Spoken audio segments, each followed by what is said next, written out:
अध्याय MG game film निर्माण studio के अंदर वृत्त चित्र निर्देशक बर्गेस मोरलान और उनकी टीम ओवरटाइम काम कर रही थी। इस शूट के लिए उन्होंने पर्याप्त फुटेज सुनिश्चित करते हुए 8 कैमरों का इस्तेमाल किया।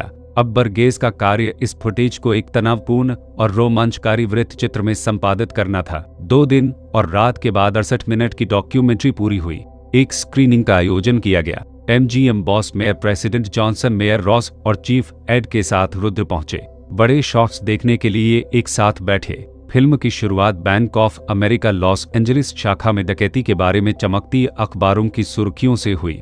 इसके बाद पूरी डकैती का अवलोकन किया गया। डकैती के बाद कई पत्रकार तस्वीरें और फुटेज लेने के लिए घटनास्थल पर पहुंचे। निर्दोष दर्शकों की हत्या, गोलियों से छलनी, नकदी परिवहन वाहन, मारे गए सुरक्षा गार्ड और तबाह बैंक हॉल सभी डकैती की क्रूरता को दर्शाते हैं। इसके बाद समाचार पत्रों में हाल के वर्षों में लॉस एंजलिस में लगातार हुई बैंक डकैतियों का विवरण दिया गया, जिससे शहर को अपराध राजधानी के रूप में प्रतिष्ठा मिली। Bank of America Los Angeles के अध्यक्ष मॉरिस जॉनस्टन डकैती से क्रोधित होकर कैमरे पर सामने आए। उन्होंने सुराग देने वाले को $20,000 का इनाम देने की पेशकश की और ग्राहकों की सुरक्षा के लिए लुटेरों के खिलाफ जवाबी कार्रवाई करने की कसम खाई। इस मामले पर अपने विचार और दृढ़ संकल्प व्यक्त करते हुए मेयर रॉस और प्रमुख एड का साक्षात्कार लिया गया। फिर एचडी सिक्योरिटी ने आधिकारिक तौर पर दृश्य में प्रवेश किया। कैमरा गेट हाउस से लेकर कार्यालय भवन तक और अंत में सैन्य कमांड सेंटर जैसे रणनीति कक्ष तक घूमता रहा, जहां काले सामरिक गियर में लोगों ने डकैती पर चर्चा की। साजिश लगातार सामने आई। क्लाइमेक्स स्वाभाविक रूप से लुटेरों की घेराबंदी और पकड़ने पर केंद्रित था। कैप्चर फुटेज व्यापक था। 20 मिनट से अधिक लंबा, गोलियों की तड़तड़ाहट, मशीन गनों की गोलीबारी, लगातार विस्फोट, जैसे ही प्रत्येक डाकू को मार गिराया गया, दर्शकों को संतुष्ट किया। पूरे दौरान एचडी सुरक्षा कर्मियों ने लुटेरों पर काबू पाने के लिए उल्लेखनीय युद्ध क्षमताओं, तेज संचालन और उन्नत कमांड संचार का प्रदर्शन किया। एचडी सुरक्षाकर्मियों ने एकमात्र जीवित डाकू को बाहर निकाला। कैमरा बंद हो गया और अंततः यह अखबार में एक तस्वीर में बदल गया। आंतरिक कर्मियों ने तहखाने में गायब बैंक की तिजोरी का पता लगा लिया। विभिन्न कोणों से शूट किए गए नकदी के ढेर को देखकर दर्शक रोमांचित हो गए। एचडी सुरक्षाकर्मी तिजोरी को बाहर ले गए। अखबारों के लिए फोटो खींचने का एक और मौका। फिल्म के अंत में एचडी सिक्योरिटी ने तिजोरी और लुटेरों को लॉस एंजलिस पुलिस विभाग को सौंप दिया। सीडीओ लांसर और राष्ट्रपति जॉनस्टन ने हाथ मिलाया और औपचारिक रूप से bank of America Los Angeles सुरक्षा संचालन को संभालने के लिए एचडी सिक्योरिटी के लिए एक समझौते पर हस्ताक्षर किए। लांसर ने चीफ एड से भी हाथ मिलाया और एलएपीडी के लिए एक सहायक बल के रूप में एचडी सिक्योरिटी की स्थापना की, जो कुछ सड़क गश्त, आपातकालीन प्रतिक्रियाओं और भारी गोलाबारी समर्थन के लिए जिम्मेदार है। रुद्र फिल्म से बहुत संतुष्ट थे। उन्हें यह गहन और रोमांचकारी लगी, एक एक्शन से भरपूर फिल्म के बराबर, जो निश्चित रूप से दर्शकों को मंत्रमुग्ध कर देगी। फिल्म ने बैंक ऑफ अमेरिका और एलएपीडी को सकारात्मक रूप से चित्रित किया। एचडी सिक्योरिटी को एवेंजर्स की तरह शहर के रक्षकों के रूप में प्रस्तुत किया, जो अपराध से लड़ रहे थे और शहर को बचा रहे थे। जैसे ही फिल्म खत्म हुई, लाइटें जल उठी। बड़े शॉट्स ने एक साथ तालियां बजाएं। Mayor Ross, chief Ed president Johnson, आपने क्या सोचा? रुद्र ने मुस्कुराते हुए पूछा। मेयर रॉस ने सिर हिलाया। एक मनोरंजक डॉक्यूमेंट्री कभी सुस्त नहीं, लगातार गहन। वह हिस्सा जहां उन्होंने लुटेरों का खात्मा किया, वह मुख्य आकर्षण था। वह चित्रण से बहुत प्रसन्न थे। कम से कम हमारी छवि तो अच्छी बनी, उसने सोचा। राष्ट्रपति जॉनसन ने कहा, बहुत अच्छा। हमारे बैंक ऑफ अमेरिका के मूल्यों का अच्छी तरह से प्रतिनिधित्व किया गया। हालांकि चीफ एड ने झिझकते हुए कहा, पुलिस की छवि थोड़ी कमजोर लग रही थी। सभी की निगाहें उसकी ओर घूम गईं और सोचने लगी, क्या तुम्हें एहसास भी है कि तुम कितने बुरे हो? यदि एचडी सुरक्षा नहीं होती तो क्या तुम मामले को सुलझा पाते? अजीबता को कम करने के लिए एड ने अपना गला साफ किया। डॉक्यूमेंट्री पूरी होने के साथ मेयर ने सभी को सूचित किया कि वे लॉस एंजलिस में फिल्म का प्रीमियर करेंगे। यदि इसने अच्छा प्रदर्शन किया और अन्य वृत्त चित्रों की तरह 30 उपस्थिति दर हासिल की, तो वे देश भर में इसकी रिलीज का विस्तार करेंगे। 3 दिन बाद लॉस एंजलिस के 8 सिनेमाघरों ने पोस्टर प्रदर्शित की गए। लॉस एंजलिस की महान बैंक डकैती। पोस्टर में एचडी सुरक्षा कर्मियों को पूरे गियर में दिखाया गया है। लॉस एंजलिस बैंक डकैती की सच्ची कहानी, 68 मिनट का तनाव और उत्तेजना, केवल 10 सेंट के लिए गारंटीशुदा रोमांच। वर्तमान टिकट की कीमतों को ध्यान में रखते हुए, जो 20 से 35 सेंट तक थी, रुद्र ने अधिक दर्शकों को आकर्षित करने के लिए जानबूझकर कीमत आधी कर दी। डकैती की व्यापक अखबारी कवरेज को देखते हुए कई लोग उत्सुक थे और पूरी प्रक्रिया को स्क्रीन पर देखने के लिए भुगतान करने को तैयार थे। कोई भव्य प्रीमियर नहीं था। इसका प्रीमियर दोपहर 1 बजे हुआ। उस दिन सिनेमाघरों में वृत्तचित्र तो दिखाए जाते थे, लेकिन वृत्तचित्रों के प्रति लोगों का उत्साह बहुत कम था। आमतौर पर केवल कुछ ही लोग ऐसी फिल्में देखने के लिए सिनेमाघर में जाते थे, लेकिन आज मामला अलग था। सिनेमा खचाखच भरा हुआ था, प्रमुख ब्लॉकबस्टर फिल्मों की स्क्रीनिंग के समान। आज रुद्र के पास समय था और वह युवा टेलर को फिल्म देखने के लिए अपने साथ ले आया। टेलर ने कई दिनों से रुद्र को नहीं देखा था। वह फिल्म में उसके साथ जुड़ने को लेकर रोमांचित है। पोस्टर को देखकर टेलर ने पूछा, मिस्टर रुद्र, क्या एचडी सिक्योरिटी आपकी कंपनी है? यह सही है। मैंने अखबार में पढ़ा कि एचडी सिक्योरिटी ने आसानी से लुटेरों को हरा दिया और लॉस एंजलिस की सुरक्षा बनाए रखेगी। मिस्टर रुद्र, आप अद्भुत हैं। वे थिएटर में दाखिल हुए और एक साथ बैठे। थिएटर लगभग भरा हुआ था। यह कल्पना से परे था। यह सिर्फ एक डॉक्यूमेंट्री थी, यहाँ तक कि एक अच्छी तरह से बनी फिल्म के लिए भी 7080 उपस्थिति दर हासिल करना प्रभावशाली था। फिल्म शुरू हुई। The great bank robbery of Los Angeles कुछ भी नहीं बल्कि नीरस थी। इसमें अत्यधिक उपदेश और वर्णन से परहेज किया गया था। केवल कहानी कहने पर ध्यान केंद्रित किया गया था, जो तीव्र उत्साह को दर्शाता था। टेलर सामग्री में गहराई से तल्लीन थी। उसकी आंखें स्क्रीन पर टिकी हुई थी। अन्य दर्शक भी उतने ही मंत्रमुग्ध थे। अंतिम 20 मिनटों में कार्रवाई चरम पर थी। ऑपरेशन विस्फोटक था। गोलियां चली, बंदूकें चली और दृश्य किसी भी बंदूक की लड़ाई वाली ब्लॉकबस्टर फिल्म के प्रति द्वंद्वी थे और अधिक प्रामाणिक थे। वर्जित हिंसक दृश्यों को संपादित भी नहीं किया गया। जैसे ही फिल्म खत्म हुई तो बाहर निकलते हुए दर्शकों ने चर्चा की। कई लोगों को यह उत्साहवर्धक लगा। यदि आधुनिक लोग इस डॉक्यूमेंट्री को देखते तो कुछ लोग संभवतः फिल्म कंपनी की बेईमानी के रूप में आलोचना करते, सुरक्षा कंपनी को अत्यधिक ग्लैमरस रूप में प्रस्तुत करते। यह मूल रूप से एक वृत्तचित्र के रूप में छिपा हुआ एक विज्ञापन है। इस एचडी सुरक्षा कंपनी के बॉस ने निदेशक को रिश्वत देने के लिए निश्चित रूप से पैसे खर्च किए। यह सही है, रुद्र ने वास्तव में पैसा खर्च किया। संपादन से पहले उन्होंने निर्देशक मोरन को एक सामग्री उत्पादन प्रक्रिया दस्तावेज दिया, जिसमें संपूर्ण कथानक प्रक्रिया की रूपरेखा दी गई थी और निश्चित रूप से 10,000 का चेक दिया गया था। मोरन चेक के प्रलोभन में नहीं पड़े। उन्होंने बस यह सोचा कि श्री रुद्र द्वारा लिखित फिल्म प्रक्रिया बेहतर थी। वह अब 2 फिल्मों पर काम कर रहे हैं। दोनों स्क्रिप्ट श्री रुद्र द्वारा व्यक्तिगत रूप से लिखी गई हैं, निश्चित रूप से शौकिया नहीं। लगातार 3 दिन तक स्क्रीनिंग। बॉक्स ऑफिस के आंकड़ों ने एमजीएम को आश्चर्यचकित कर दिया, यह पाते हुए कि इसने कई फिल्मों की तुलना में बेहतर प्रदर्शन किया। मुख्य रूप से जोरदार शुरुआती प्रचार और घटना की सनसनीखेज प्रकृति के कारण, जिसने इतने सारे लोगों को सिनेमाघरों की ओर आकर्षित किया। मेयर ने अपना हाथ लहराया और वितरण विभाग से इसे पूरे अमेरिका के सभी सिनेमाघरों में लगवाने को कहा। भले ही यह तय समय पर नहीं हो सका, फिर भी यह डॉक्यूमेंट्री बड़ा मुनाफा कमाएगी। इससे कोई फर्क नहीं पड़ता कि अब आप इसकी गणना कैसे करते हैं। एचडी सुरक्षा के बारे में यह वृत्तचित्र निश्चित रूप से लाभदायक है, यहाँ तक कि बड़े लाभ की ओर भी बढ़ रहा है। जल्द ही the Los Angeles bank heist पूरे अमेरिका के सिनेमाघरों में रिलीज हो गई। हालांकि यह लॉस एंजलिस की तरह अन्य शहरों में उतनी लोकप्रिय नहीं थी, लेकिन 80 से 90% की उपस्थिति दर हासिल करने के बाद भी यह औसत फिल्म की तुलना में बहुत मजबूत थी। पैसा कमाना बिल्कुल भी कोई समस्या नहीं थी। मेयर ने हंसते हुए कहा, रुद्र, मुझे पता चला है कि तुम एक मार्केटिंग जीनियस हो। एक साधारण बैंक डकैती और तुम इसे इतनी अच्छी तरह से अंजाम देने में कामयाब रहे।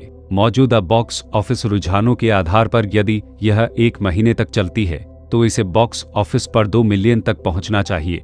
इस वृत्तचित्र की लागत मुनाफे की तुलना में बेहद कम है। थिएटर वितरण और रिलीज खर्चों को छोड़कर आप शायद लगभग 5 लाख कमाएंगे। इससे भी महत्वपूर्ण बात यह है कि इस घटना ने लॉस एंजलिस पुलिस विभाग और बैंक ऑफ अमेरिका के साथ एचडी सुरक्षा सहयोग को बढ़ावा दिया है, और इस प्रचार के माध्यम से अमेरिका में हर कोई अब एचडी सुरक्षा के बारे में जानता है। एचडी सुरक्षा का भविष्य का व्यवसाय विकास बहुत सुचारू होगा। आपने वास्तव में इस चीज को चरम पर ले लिया है। एमजीएम ने भी काफी कमाया। विपणन लागत ने मुनाफे का आधे से अधिक हिस्सा काट लिया। रुद्र मुस्कुराया, यह बस एक छोटा सा बदलाव है। मुझे यकीन है कि आपको कोई आपत्ति नहीं होगी। मेयर ने कहा, रुद्र के लिए 1 लाख की परवाह न करना असंभव है। इसका मुख्य कारण यह है कि अन्य लाभ भी इससे बड़े हैं। एचडी सिक्योरिटी ने अब बैंक ऑफ अमेरिका के साथ एक अनुबंध पर हस्ताक्षर किए हैं। बैंक ऑफ अमेरिका की लॉस एंजलिस शाखा का मुख्यालय एक तिजोरी के साथ साथ 5 सर्विस हॉल और 3 नकदी परिवहन वाहनों के साथ है, जिसके लिए कुल 85 सुरक्षा कर्मियों की आवश्यकता होती है। दोनों पक्षों द्वारा हस्ताक्षरित अनुबंध में कहा गया है कि बैंक ऑफ अमेरिका को वॉल्ट सुरक्षा, सर्विस हॉल सुरक्षा और नकद परिवहन सुरक्षा सहित सुरक्षा के लिए सालाना $1 मिलियन से अधिक एचडी सिक्योरिटी का भुगतान करना होगा। यदि कोई डकैती होती है तो एचडी सिक्योरिटी लुटेरों के खिलाफ निःशुल्क जवाबी कार्रवाई करने का वादा करती है। एचडी सिक्योरिटी में अब केवल लगभग 120 लोग हैं और अकेले बैंक ऑफ अमेरिका एल शाखा ने उनमें से अधिकांश को काम पर रखा है।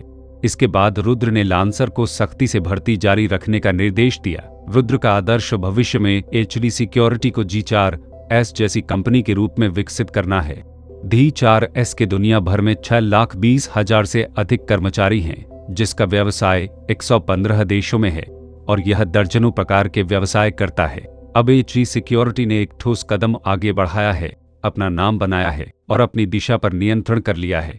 रुद्र का मानना है कि वह भविष्य में इसे निश्चित रूप से विकसित करने में सक्षम होंगे। जैसे ही सुरक्षा कंपनी के मामले खत्म हो रहे थे, रुद्र को कुछ अच्छी खबर मिली। वित्तीय कंपनी ने उन्हें फोन किया और कहा कि वॉश माइनिंग में शेयरों का अधिग्रहण पूरा हो गया है। वॉश माइनिंग के मूल रूप से 4 शेयर धारक थे, 2 प्रमुख और 2 छोटे। डेविड वॉश ने पहले ही कंपनी को गर्त में धकेल दिया था और कभी उबरने की कोई उम्मीद नहीं होने के कारण शेयरधारक पहले से ही हताश थे। इस बिंदु पर वित्तीय कंपनी अधिग्रहण के लिए आई और पेशेवर विश्लेषण और अनुनय के साथ 3 शेयरधारकों ने अपने सभी शेयर बेच दिए। अब बेचकर कम से कम वे कुछ पैसा वापस पा सकते हैं, लेकिन जब यह वास्तव में उस बिंदु तक गिर जाएगा जहां यह बेकार हो जाएगा तो वे एक पैसा भी वापस नहीं पा सकेंगे। कंपनी पर अभी भी बाहरी ऋण है और उन्हें इसका भुगतान अपने निजी धन से करना पड़ सकता है। वित्तीय कंपनी को डेविड वॉश भी मिला, जो पहले से ही जेल में था और मुकदमे की प्रतीक्षा कर रहा था। सबसे पहले वह अपने शेयरों को बरकरार रखना चाहता था और अधिक पैसा कमाना चाहता था। हाथ में पैसा होने पर वह कम से कम जेल में आराम से रह सकता था। वित्तीय कंपनी के व्यक्ति ने मुस्कुराते हुए कहा, हमने अन्य 3 से भी शेयर हासिल किए हैं, कुल मिलाकर 31। हालांकि आपसे थोड़ा कम, बस बाजार में यादृच्छिक रूप से थोड़ा सा खरीदने से आप आगे निकल जाएंगे। आगे क्या होगा मुझे विश्वास है कि आप कल्पना कर सकते हैं। जो लोग वित्त के क्षेत्र में काम करते हैं उनके पास किसी सूचीबद्ध कंपनी से निपटने के कई तरीके होते हैं जो दिवालिया होने की कगार पर है। अंत में डेविड के शेयरों को बेकार बनाया जा सकता है और वह अभी भी जेल में है और उसके पास विरोध करने की कोई शक्ति नहीं है। अब बेचने से कम $2 लाख से अधिक वापस आ जाएंगे। डेविड ने हार मान ली। इस बिंदु पर रुद्र के पास पूरी तरह से वॉश माइनिंग का स्वामित्व था। आगे क्या करना है इसके लिए वह जल्दी में नहीं था। इसे अभी रहने दे और इस वित्तीय कंपनी को शेयर बाजार की देखभाल करने दे। रुद्र के कार्यालय में एक ग्लोब था, एक व्यक्ति जितना ऊंचा अत्यंत उत्तम। वह आगे बढ़े और ग्लोब की ओर इशारा किया। ब्राजील, ऑस्ट्रेलिया, पेरू, चिली और अफ्रीका ये स्थान खनिज संसाधनों से समृद्ध हैं। बाद में जब उसने खुद को विकसित किया तो वह समृद्ध खनिज शिराओं वाली भूमि खरीद सकता था। भले ही उनका पहले से ही खनन किया गया हो, फिर भी वह उनका संचालन कर सकता था। तेल भी है, अभी केवल 1946 ही है और उसके पास अभी भी युद्धाभ्यास के लिए बहुत जगह है। कई प्रमुख तेल क्षेत्रों की अभी तक खोज नहीं की गई है। निसंदेह इन सब के लिए उसे तब तक इंतजार करना होगा जब तक उसके पास ताकत न हो। पर्याप्त ताकत होने से पहले हाथ में बहुत अधिक धन या संसाधन होना केवल आपदा को आमंत्रित करेगा। अंगूठी अंगूठी अंगूठी। डेस्क पर फोन की घंटी बजी। रुद्र ने उत्तर देने के लिए इसे उठाया। जॉन, यह सिगेल है। मैंने मेयर से सुना है कि आपने हाल ही में एक फिल्म में $10 लाख का निवेश किया है। फोन पर सिगेल की आवाज आई। हाँ, मैंने शेयरों से कुछ पैसे कमाए, रुद्र ने कहा। सिगेल ने थोड़ा झिझकते हुए कहा, कुछ दिन पहले मेरी कुछ साझेदारों के साथ बड़ी बहस हो गई थी। वे लास वेगास आए और परियोजना की प्रगति से बहुत असंतुष्ट थे। उन्होंने कहा कि मैं बहुत फिजूलखर्ची और आदर्शवादी था। मैंने उनसे और पैसे मांगे लेकिन उन्होंने भुगतान जारी रखने से इनकार कर दिया। मेरे पास अब जो पैसा है वह केवल आधे महीने तक ही चल सकता है, लेकिन यह अभी भी पूरा होने से बहुत दूर है। मिस्टर सिगेल, मुद्दे पर आएं। मुझे समझ नहीं आया कि आपका क्या मतलब है। मेरा कहना यह है कि क्या आप कैसीनो में शेयरधारक बनने में रुचि रखते हैं? सिगेल ने पूछा। 0092 अध्याय 9292 माफिया कमेटी XHTML का प्रारंभ अध्याय। रुद्र ने वीर को पाया।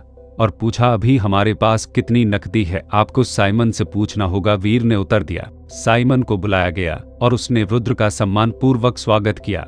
मिस्टर रुद्र, आपने मुझे बुलाया, अभी हमारे खाते में कितने पैसे हैं? रुद्र ने पूछताछ की। कुल मिलाकर 6,50,000 से अधिक है, साइमन ने तुरंत बताया। इस अवधि के दौरान वीर व्यवसाय का विस्तार करने में बहुत सफल रहा, विशेष रूप से निजी शराब, उच्च ब्याज ऋण, वेश्यालय, भूमिगत मुक्केबाजी क्षेत्र और विशेष रूप से स्लॉट मशीनों और पंचिंग मशीनों में, और पर्याप्त नकदी अर्जित की।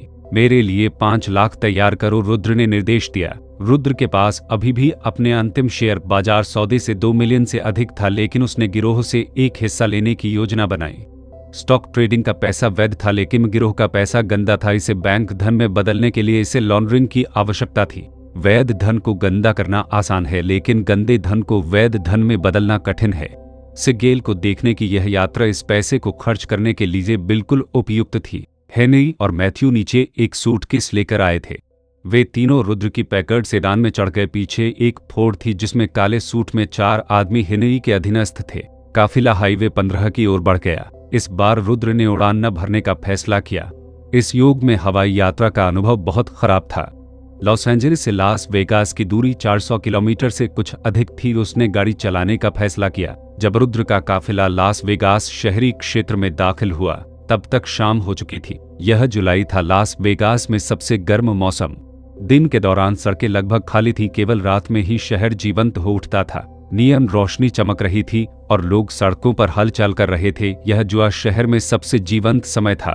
बॉस, क्या हमें सीधे मिस्टर सिगेल के होटल जाना चाहिए? हेनरी ने पूछा। रुद्र ने एक क्षण सोचा। आइए पहले नए कैसीनो की जांच करें। काफिला शहर छोड़कर फ्लेमिंगो कैसीनो निर्माण स्थल पर पहुंचा। अंधेरा होने के बावजूद निर्माण कार्य अभी भी जारी था। 3 महीने पहले रुद्र की आखिरी यात्रा के बाद से कैसीनो ने महत्वपूर्ण प्रगति की है। हालांकि रुद्र को पता था कि सजावट में अक्सर ढांचे की तुलना में अधिक समय और पैसा लगता है। इसके अलावा सिगेल की मांगें बहुत अधिक थी। चलो होटल चलते हैं। एक आलीशान बिजनेस सूट में रुद्र की मुलाकात सिगेल से हुई। महीनों तक रेतीले तूफान सहने के बावजूद सिगेल अभी भी जीवंत दिख रहा था। सिगेल ने रुद्र को गले लगाया। दोनों दूर पहाड़ों के दृश्य वाली विशाल बालकनी कुर्सियों पर बैठ गए। शाम की हवा उनकी त्वचा पर ठंडी लग रही थी। सिगेल ने रुद्र को एक सिगार दिया। जैसे ही वे चमके, सिगेल ने शिकायत की, चीजें थोड़ी गड़बड़ हैं। वे लोग आए और कहा कि मैं इस परियोजना में बहुत अधिक समय ले रहा हूं और प्रारंभिक बजट से बहुत आगे जा रहा हूं। वे निवेश जारी रखने की योजना नहीं बना रहे हैं। वे चाहते हैं कि मैं खुद ही इसका पता लगाऊं। गर्म माहौल इसमें क्या आकर्षक है। हमें मेहमानों के रूप में केवल छोटे मोटे ज्वारियों का ही स्वागत मिलता है। मुझे भविष्य में कोई खास विकास नहीं दिख रहा है, क्योंकि उनके पास हमारे कमाने के लिए पैसा होगा। क्या तुम्हें लगता है कि मेरी दृष्टि दोषपूर्ण है? रुद्र हंसा। ईमानदारी से कहूं तो मुझे लगता है कि आपके विचार बिल्कुल सही हैं, खासकर भविष्य के परिप्रेक्ष्य पर विचार करते समय। हालांकि सिगेल के पास स्वयं समस्याएं थीं। उसने वास्तव में उन लोगों को गुमराह किया था, एक ऐसी गुलाबी तस्वीर पेश की जिसने बड़े लोगों को निवेश करने के लिए राजी कर लिया। लेकिन 1 साल बाद जब वे निरीक्षण करने आए और देखा कि यह अभी भी एक बड़ा निर्माण स्थल था, तो वे निराश कैसे नहीं होते। सिगेल एक बड़ा गैंगस्टर था, लेकिन उसने जिन लोगों को गुमराह किया था वे कोई आम लोग नहीं थे। वे अन्य शक्तिशाली गैंगस्टर परिवारों से थे। वे सिगेल को यह चेतावनी देकर चले गए कि वह स्वयं चीजों का पता लगाए। वे निवेश जारी नहीं रखेंगे और वे उसे अधिक से अधिक आधा साल और देंगे। वे कैसीनो को खुला देखना चाहते थे, अन्यथा परेशानी हो जाएगी। सिगेल इन दिनों फंडिंग को लेकर परेशान थे और मेयर को बुलाने के बारे में सोच रहे थे। अपनी बातचीत के दौरान मेयर ने रुद्र की स्थिति का जिक्र किया। पहले यह फिल्म निवेश था, फिर एक सुरक्षा कंपनी। अचानक सिगेल को एहसास हुआ कि इस आकस्मिक अनडलिंग ने थोड़े ही समय में काफी हलचल मचा दी थी। उसने इस मुद्दे को मेयर के सामने नहीं उठाया, बल्कि फोन रख दिया और रुद्र को फोन किया। सिगेल की शिकायतें सुनने के बाद रुद्र मुस्कुराया। मुझे लास वेगास के इस प्रोजेक्ट से बहुत उम्मीदें हैं। मेरा मानना है कि इसका भविष्य उज्जवल है। मैं $5 लाख नकद और $1 मिलियन का चेक लाया हूं। सिगेल मुस्कुराया। 15 मिलियन इस युग में यह एक बहुत बड़ी रकम थी। इस पैसे से क्या हम परियोजना के अंतिम चरण को पूरा कर सकते हैं? रुद्र ने पूछा। ओह हाँ, हमें करीब होना चाहिए, सिगेल ने उत्तर दिया। रुद्र, मैंने तुम्हें 18 हिस्सेदारी देने का फैसला किया है। यह कैसा लग रहा है? सिगेल ने प्रस्ताव रखा। रुद्र ने मन ही मन हिसाब लगाया। 15 मिलियन 18 का प्रतिनिधित्व करता है, जिसका अर्थ है कि सिगेल कुल पूंजी का मूल्य 8 मिलियन मानता है। लानत है, ऐसा लगता है कि मेरे 15 मिलियन डॉलर इस कैसीनो का निर्माण पूरा करने के लिए पर्याप्त नहीं होंगे। सिगेल ने अपने सिगार का कश लेते हुए कहा, कैसीनो पंजीकृत है, मैंने लाइसेंस प्राप्त कर लिया है। हमने शेयरों को अंतिम रूप नहीं दिया है। कुछ समय पहले मैंने प्रगति का निरीक्षण करने और शेयर दस्तावेज पर हस्ताक्षर करने के लिए उनके लिए एक शेयर समझौता तैयार किया था, लेकिन ये सभी लोग मेरे खिलाफ हो गए। रुद्र ने मन ही मन शिकायत की।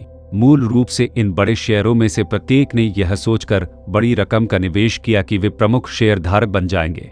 किसने सोचा था कि आप कुल पूंजी 8 मिलियन निर्धारित करेंगे, जिसमें प्रत्येक व्यक्ति की हिस्सेदारी केवल 10 के आसपास होगी। इसमें कोई आश्चर्य नहीं कि वे आपके विरुद्ध हो गए। जब मैं आपसे पहली बार मिला था तो आपने कहा था कि उन्होंने कैसीनो की प्रगति देखी है और वे आपके खिलाफ हो गए हैं। अब ऐसा लगता है कि मूल कारण यह नहीं है वे शेयर अनुपात से नाखुश हैं। ऐसा लगता है मानो उनका किरदार सिगेल ने निभाया हो। इसमें कोई आश्चर्य नहीं कि वे बड़े गैंगस्टर तुम्हें मार डालना चाहते हैं। यदि आप मेरे मालिक नहीं होते और मैं आपका ऋणी होता तो मैं चाहता कि आप स्वयं को मार डालें। 18 ठीक है, रुद्र ने सिर हिलाया। सिगेल मुस्कुराया। उसे लगा कि वे उसने शुरू में इस मातहत का अच्छा समर्थन किया था और अब इसका फल मिल रहा है। रुद्र, क्या तुम मेरे साथ न्यूयॉर्क की यात्रा में शामिल होने में रुचि रखते हो? सिगेल ने अचानक पूछा। हम न्यूयॉर्क में क्या करने जा रहे हैं? रुद्र ने उत्सुकता से पूछा। कुछ ही दिनों में मेरे प्रिय मित्र डॉन वीटो रणवीर का 54वां जन्मदिन है। मैं उसके साथ जश्न मनाने के लिए न्यूयॉर्क जाने की योजना बना रहा हूँ। क्या आप उससे मिलने के लिए मेरे साथ आना चाहेंगे? सिगेल ने समझाया। रुद्र आश्चर्यचकित था। डॉन वीटो रणवीर, क्या वह द गॉडफादर से नहीं है? रुद्र ने द गॉडफादर फिल्म एक बार नहीं देखी थी। इसे गैंगस्टर फिल्मों का शिखर माना जाता है। उन्होंने शुरू में सोचा कि यह एक ऐतिहासिक समय और स्थान है, लेकिन बाद में वीटो रणवीर बेटे की शादी पर समाचार पत्रों की रिपोर्ट देखकर उन्हें एहसास हुआ कि वह द गॉडफादर फिल्म जगत के समान आयाम में थे। इस कथा को देखने के लिए रुद्र अंदर ही अंदर उत्सुक था। रुद्र ने कहा, मैंने मिस्टर रणवीर का नाम सुना है और वह एक गॉडफादर हैं जिनका हर कोई सम्मान करता है। मैं उनसे मिलना चाहता हूं और उन्हें जन्मदिन की शुभकामनाएं भेजना चाहता हूं। सिगेल ने मुस्कुराते हुए सिर हिलाया। ठीक है, कल हम शेयर समझौता और नोटरीकरण प्राप्त करेंगे और फिर न्यूयॉर्क के लिए रवाना होंगे। अगले दिन सिगेल को $5 लाख नकद और $1 मिलियन का चेक मिला, जबकि रुद्र को एक इक्विटी पत्र मिला। अब वह फ्लेमिंगो कैसीनो के शेयर धारकों में से एक है, जिसके पास 18 शेयर हैं। सिगेल ने पैसे अपनी प्रेमिका वर्जीनिया हिल को दे दिए। रुद्र थोड़ा सा घबरा गया, लेकिन उन्होंने कुछ नहीं कहा। फिल्म में मिस वर्जीनिया हिल को अंततः बड़ी मात्रा में धन का गबन करते हुए पाया गया, लेकिन सिगेल ने उस पर भरोसा किया। रुद्र के पास कोई सबूत नहीं था और वह बिना वजह लोगों पर आरोप नहीं लगा सकता था। वर्जीनिया देखो, निर्माण स्थल पर मेरे लिए क्या है। मैं न्यूयॉर्क जा रहा हूं और अधिकतम 3 दिनों में वापस आऊंगा। महिला अनिच्छा से सहमत हो गई। सिगेल ने महिला को अलविदा कहा और रुद्र के साथ विमान में चढ़ गया। जहां तक हेनरी मैथ्यू और उसके कई लोगों का सवाल है, रुद्र ने उन्हें लॉस एंजलिस वापस जाने के लिए कहा।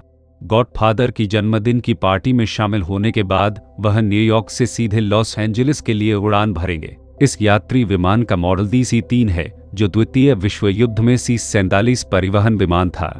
इसमें 30 से अधिक लोग बैठ सकते हैं और लंबी दूरी तक उड़ान भर सकते हैं। इसे लॉस एंजलिस से न्यूयॉर्क तक केवल एक बार ईंधन भरने की आवश्यकता है। विमान पर सिगेल और रुद्र प्रथम श्रेणी के केबिन में बैठे थे। रुद्र से उसके अतीत के बारे में बातें कर रहे थे, जिससे रुद्र को गिरोह की अंदरूनी कहानी के बारे में बहुत कुछ सीखने को मिला। वीटो और मैं एक दूसरे को तब से जानते हैं जब मैं बच्चा था और बाद में हम साझेदार बन गए। हमने साथ में बहुत सारे काम किए। क्या आप वर्तमान माफिया समुदाय को जानते हैं? वीटो शुरू से ही इसके साथ आया था। वह बहुत चतुर व्यक्ति था। उस समय देश भर के गिरोह लाभ के लिए एक दूसरे से लड़ते थे और भारी नुकसान उठाते थे। बाद में उन्होंने विभिन्न गिरोह परिवारों को बुलाया और एक समिति का गठन किया। हमने सरकार को उकसाने के लिए एक दूसरे पर हमला नहीं करने या पुलिस अधिकारियों को मारने का वादा नहीं किया। यदि प्रत्येक परिवार के साथ कुछ भी गलत है तो वे इसे चर्चा और समाधान के लिए समिति को सौंप सकते हैं। पार्टी अंततः स्थिर हो गई और सभी को एहसास हुआ कि हम पहले की तुलना में बहुत अधिक पैसा कमा रहे थे। आंतरिक कलह पहले भी बहुत गंभीर थी और बहुत सारे हितों को नुकसान पहुंचा था। अब समिति में 24 परिवार हैं जो न्यूयॉर्क सहित संयुक्त राज्य भर के प्रमुख शहरों में वितरित हैं। 5 प्रमुख परिवार थे।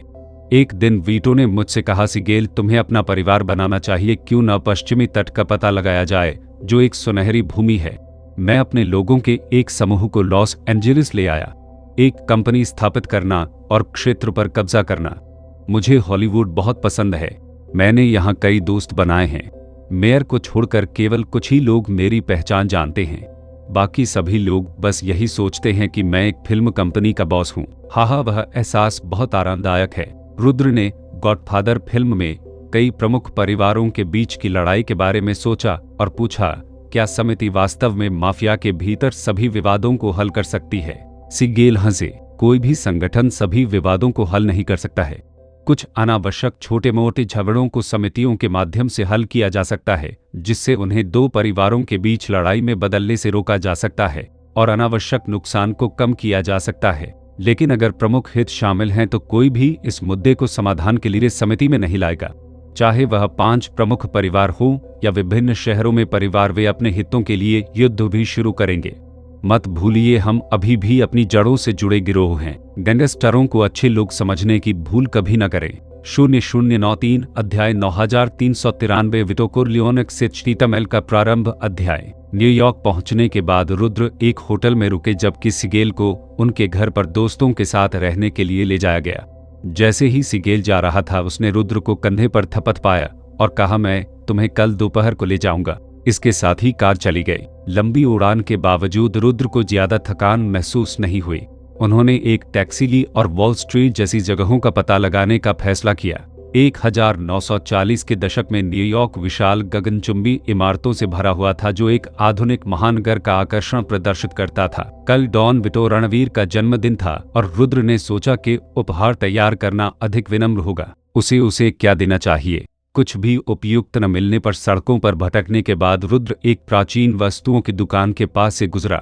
सड़क के सामने वाली खिड़की से उसने यूरोपीय प्राचीन वस्तुएं और कुछ सुंदर तैलचित्र देखे। रुद्र ने प्रवेश किया। दुकान के अंदर विभिन्न प्राचीन वस्तुएं थी, यूरोपीय, अमेरिकी, यहाँ तक कि मिस्र की भी। चारों ओर देखने के बाद रुद्र ने पाया कि सबसे सुंदर एक फूलदान था जो चंद्रमा के फ्लास्क से सजाया गया था, शायद ओटोमैन द्वारा बनाया गया कुछ। रुद्र को प्राचीन वस्तुओं के बारे में ज्यादा जानकारी नहीं थी, लेकिन ये वस्तुएं उसे काफी अच्छी लगती थी।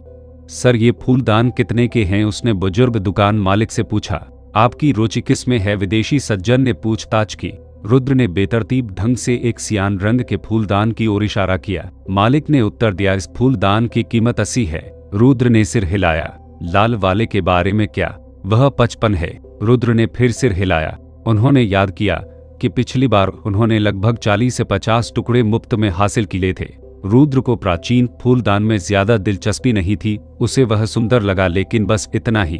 बात बस इतनी है कि प्राचीन वस्तुएं और पेंटिंग पैसे लूटने का एक अच्छा तरीका है, इसलिए वह मौजूदा कीमतों के बारे में काफी उत्सुक था। दुकान के चारों ओर अपने दौरे से संतुष्ट होकर रुद्र ने मेज से एक उत्कृष्ट विक्टोरियन युग की नक्काशीदार चांदी की प्लेट उठाई।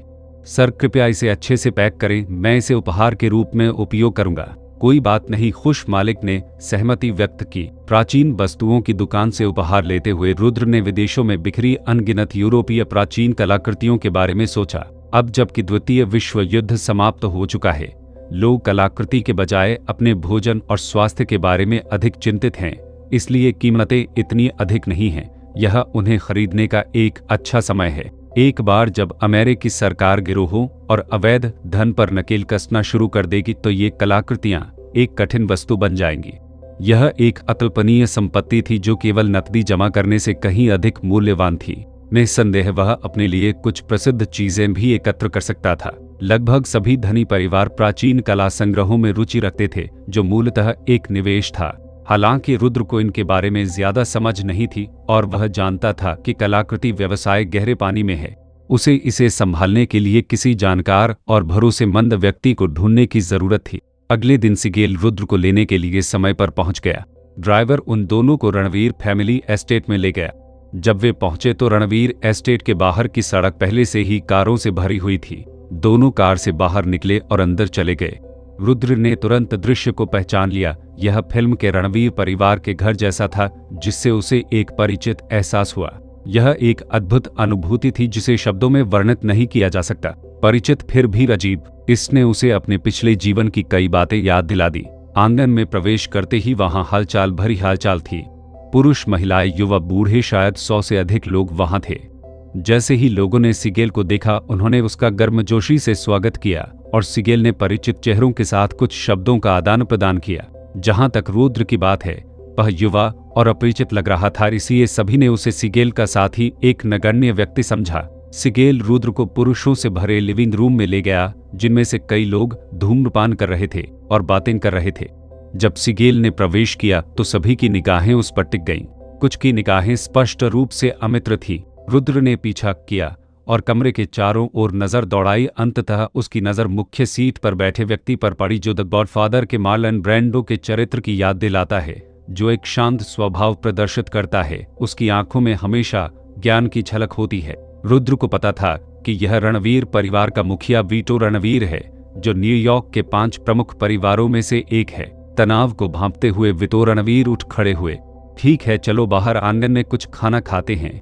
सिगेल, चलो अंदर बात करते हैं। वीटो रणवीर और सिगेल को स्टडी रूम में छोड़कर सभी लोग बाहर चले गए, जबकि रुद्र लिविंग रूम में ही रह गया। कमरे के अंदर वीटो रणवीर अपनी कुर्सी पर बैठे अपने बगल में सिगेल को देख रहे थे। उनकी आवाज थोड़ी कर्कश थी। क्या आपने टॉमी और कार्लो को देखा है? वे मेरे पास शिकायत करने आए थे कि आप जो एक कारोबार चला रहे हैं और उनसे बहुत सारा पैसा ठग लिया है। जिमी, पैसा कमाने के कई तरीके हैं। मैं संघर्ष नहीं चाहता। माफिया वर्तमान में अस्थिर है, जिसमें कई अलग अलग राय हैं। सिगेल ने कंधे उचकाए। मैंने उनसे झूठ नहीं बोला। वे सभी बहुत अधीर हैं और त्वरित सफलता चाहते हैं। यदि वे मेरी योजना का पालन करते हैं तो मैं गारंटी दे सकता हूं कि यह अच्छी तरह से विकसित होगा, और यह न केवल एक कैसीनो होगा बल्कि एक पर्यटक आकर्षण स्थल भी होगा। लास वेगास अब संयुक्त राज्य अमेरिका में एकमात्र स्थान है जहां जुआ खुला है, जो इसका सबसे बड़ा लाभ है। वीटो बचपन से ही जानता था कि सिगेल एक जिद्दी आदमी है। ठीक है, मुझे पता है कि आपके अपने विचार हैं। मुझे बस उम्मीद है कि आप इस मामले को संतोषजनक ढंग से हल कर सकते हैं। इसे हाथ से निकलने न दें। मैं उनसे बात करूंगा और उन्हें अधिक धैर्य रखने के लिए कहूंगा। दरअसल सिगेल की यात्रा सिर्फ वीटो रणवीर को जन्मदिन की शुभकामनाएं देने के लिए नहीं थी, बल्कि इस संघर्ष में मध्यस्थता करने के लिए भी थी। वीटो की बुद्धिमत्ता से उसने स्वाभाविक रूप से सिगेल के इरादों को भांप लिया। सिगेल ने मुस्कुराते हुए कहा, वैसे मैं आपसे परिचय कराने के लिए एक युवक को लाया था। ओह, क्या यह वह युवक है जो तुम्हारे साथ है? तुम उसे मेरे जन्मदिन की पार्टी में लेकर आए। ऐसा लगता है कि तुम्हें उससे बहुत उम्मीदें हैं। हाँ, वह काफी सक्षम है। क्या आपने लॉस एंजेलिस बैंक डकैती के बारे में सुना है? मैंने इसे समाचार पत्रों में देखा है और वृत्तचित्र फिल्म देखी है। HD सिक्योरिटी, जिस कंपनी का वह मालिक है, इसके पीछे है। जब उसे पता चला कि लुटेरों के एक समूह ने लॉस एंजेलिस बैंक पर हमला किया है, तो उसने योजना बनाना शुरू कर दिया। उसने बैंक ऑफ अमेरिका के साथ $2 लाख के प्रचार शुल्क पर बातचीत की और अपना सुरक्षा व्यवसाय उन्हें सौंप दिया। अंततः लॉस एंजेलिस पुलिस विभाग के साथ साझेदारी की। उनकी HD सुरक्षा अब उस वृत्तचित्र के साथ प्रसिद्ध है जिसे पूरे अमेरिका में दिखाया गया था। उन्होंने इससे बहुत पैसा कमाया। इससे भी महत्वपूर्ण बात यह है कि यह HD सुरक्षा को और अधिक प्रसिद्ध बना देगा। HD सुरक्षा की वर्तमान प्रतिष्ठा के साथ व्यवसाय की कोई कमी नहीं होगी। अब वह लॉस एंजेलिस के सरकारी अधिकारियों, पुलिस प्रमुख और बैंक ऑफ अमेरिका के अध्यक्ष के साथ दोस्त बन गए हैं। वीटो रणवीर एक बुद्धिमान, चतुर और समझदार व्यक्ति है, और वह कभी भी अपने लोगों को नशीली दवाओं को छूने नहीं देता है। उसके राजनीतिक और पुलिस हलकों के साथ बहुत अच्छे संबंध हैं, और वह सरकारी अधिकारियों, न्यायाधीशों, पुलिस और संघ नेताओं के साथ संबंध बढ़ाने में अच्छा है। वह एक बुद्धिमान व्यक्ति हैं और बुद्धिमान लोगों के साथ बातचीत करना पसंद करते हैं। सिगेल द्वारा रुद्र का परिचय सुनने के बाद वीटो को उस युवक में दिलचस्पी हो गई। सिगेल, उसे अंदर बुलाओ। सिगेल ने दरवाजा खोला और रुद्र को बुलाया। रुद्र तेजी से पास आया। अध्ययन में जाने पर रुद्र को यह फिल्म के समान ही लगा। मिस्टर रणवीर, मेरा नाम रुद्र है। यह आपके लिए एक उपहार है। जन्मदिन मुबारक हो। उपहार के लिए धन्यवाद युवक। यह देखते हुए कि वह युवक उससे मिलने पर घबराया नहीं था, जिससे परिवार के कई शीर्ष मालिकों और सलाहकारों को भी परेशानी हुई। वीटो को यह युवक दिलचस्प लगा। जेमी ने कहा कि एचटी सिक्योरिटी आपकी है, क्या आपके पास अन्य लाभदायक कंपनियां भी हैं? वीटो ने पूछा। हाँ, मैं वैध व्यवसाय पसंद करता हूँ। यह स्पष्टीकरण सुनकर वीटो आश्चर्यचकित रह गया। उनके जैसे भीड़ के सदस्यों को अंडरवर्ल्ड के कारोबार पसंद थे। क्यों? सीधे शब्दों में कहें तो उन्होंने जल्दी और सीधे पैसा कमाया। वैध तरीकों से पैसा कमाना अविश्वसनीय रूप से कठिन था। यह समाज के अभिजात वर्ग का क्षेत्र था। उनकी पृष्ठभूमि के लोगों के लिए सफल होना लगभग असंभव था। फिर भी माफिया पृष्ठभूमि वाले इस युवक ने वैध व्यवसायों को प्राथमिकता दी। एक विचित्रता। जन्मदिन की पार्टी शुरू हुई। दोस्तों और परिवार ने आशीर्वाद दिया। यार्ड में चहल पहल थी। माफिया परिवार पर जोर दे रहे थे। सभी ने खुशी से नृत्य किया, गाया और बारबेक्यू का आनंद लिया। सिगेल ने पुराने दोस्तों से मुलाकात की और उनसे बातचीत की। इस यार्ड में किसी को भी बेतरतीब ढंग से बाहर निकाला गया। वह बहुत महत्वपूर्ण व्यक्ति था। इन लोगों के लिए रुद्र अपने अपरिचित चेहरे के साथ महत्वहीन था। किसी ने उस पर कोई ध्यान नहीं दिया। रुद्र ने कुछ परिचित चेहरों को पहचाना। डॉन का सबसे बड़ा बेटा सन्नी, दूसरा बेटा फ्रीडी, डॉन के भरोसेमंद अधीनस्थ लुका, ब्रासी, क्लेमेंजा और टेसियो। अंत में उसे एक कोने में कुछ अकेली आकृति दिखाई दी। रुद्र ने तुरंत पहचान लिया कि यह कौन है। माइकल रनरिए अंगूर की लता के नीचे शराब का गिलास लेकर खड़े होकर जगह से बाहर देखते हुए, उसके पास बाकी सभी के चेहरों पर देखी जाने वाली परम खुशी का भार था। कुछ सोचने के बाद रुद्र अपना वाइन ग्लास लेकर उसके पास आया। हेलो, मैं रुद्र हूँ, उसने अपना परिचय दिया। मैं माइकल हूँ। क्या आपने सेना में सेवा की? रुद्र ने पूछा। माइकल आश्चर्यचकित था। आप कैसे बता सकते हैं? यह आपका आचरण है। मुझे आप में एक सैन्य उपस्थिति दिखती है, रुद्र ने कहा। फिल्म देखकर और माइकल की परिस्थितियों को जानकर रुद्र पूरी तरह से यह बना रहा था। वह बस एक वार्तालाप आरंभ करता चाहता था। क्या तुमने भी सेवा की? माइकल ने पूछा। हाँ, मैंने मरीन में सेवा की। पिछले साल जापान में लड़ाई लड़ी, फिर गंभीर चोटों के कारण सेवानिवृत्त हो गया। आपके बारे में क्या? आपने कहाँ सेवा की? यह सुनकर कि रुद्र भी हाल ही में सेवानिवृत्त हुए हैं, माइकल की दिलचस्पी बढ़ गई। मैंने चौथे इन्फेंट्री डिवीजन में सेवा की। नॉर्मंडी लैंडिंग में भाग लिया, फिर कुछ छोटे अभियान चलाए। चोटों के कारण सेवानिवृत्त हो गया। उनकी स्थितियां बहुत समान थी। दोनों की सैन्य पृष्ठभूमि थी जो उन्हें तुरंत एक दूसरे के करीब ले आई। 0094 अध्याय 9494 व माफिया कॉन्फ्लिक्ट सतमल की शुरुआत। अध्याय। माइकल और रुद्र सेना में अपने पिछले अनुभवों, भाईचारे, लड़ाई और गोलीबारी के बारे में बात कर रहे थे। दोनों को गहरी दिलचस्पी महसूस हुई। बातचीत बहुत आनंददायक रही। माइकल हमेशा एक अकेला व्यक्ति रहा था। अपनी युवावस्था में वह विद्रोही थे और अपने पिता बूढ़े गॉडफादर की इच्छा के विरुद्ध सेना में शामिल हो गए। उन्होंने द्वितीय विश्व युद्ध में भाग लिया और छुट्टी मिलने के बाद उन्हें एक अमेरिकी प्रेमिका मिली। उन्होंने परिवार के माफिया व्यवसाय को अस्वीकार कर दिया और देश में योगदान देने के लिए राजनीति में प्रवेश करना चाहते थे। उनके आदर्श माफिया परिवार के मूल्यों से बिल्कुल असंगत थे। उसने शुरू में सोचा था कि अपने पिता की जन्मदिन की पार्टी के दौरान वह जन्मदिन का गीत गाएगा और फिर आधा दिन अकेले बिताने के लिए कोई कोना ढूंढेगा। अप्रत्याशित रूप से उसकी मुलाकात रुद्र से हुई, जो उसी उम्र का कोई व्यक्ति था जिससे वह बात कर सकता था। आप अभी क्या कर रहे हैं? रुद्र ने माइकल से पूछा। मैं एक सामाजिक पत्रिका के संपादक के रूप में काम करता हूं, माइकल ने उत्तर दिया। रुद्र ने मन ही मन सोचा कि वर्तमान माइकल को पारिवारिक व्यवसाय में कोई रुचि नहीं है।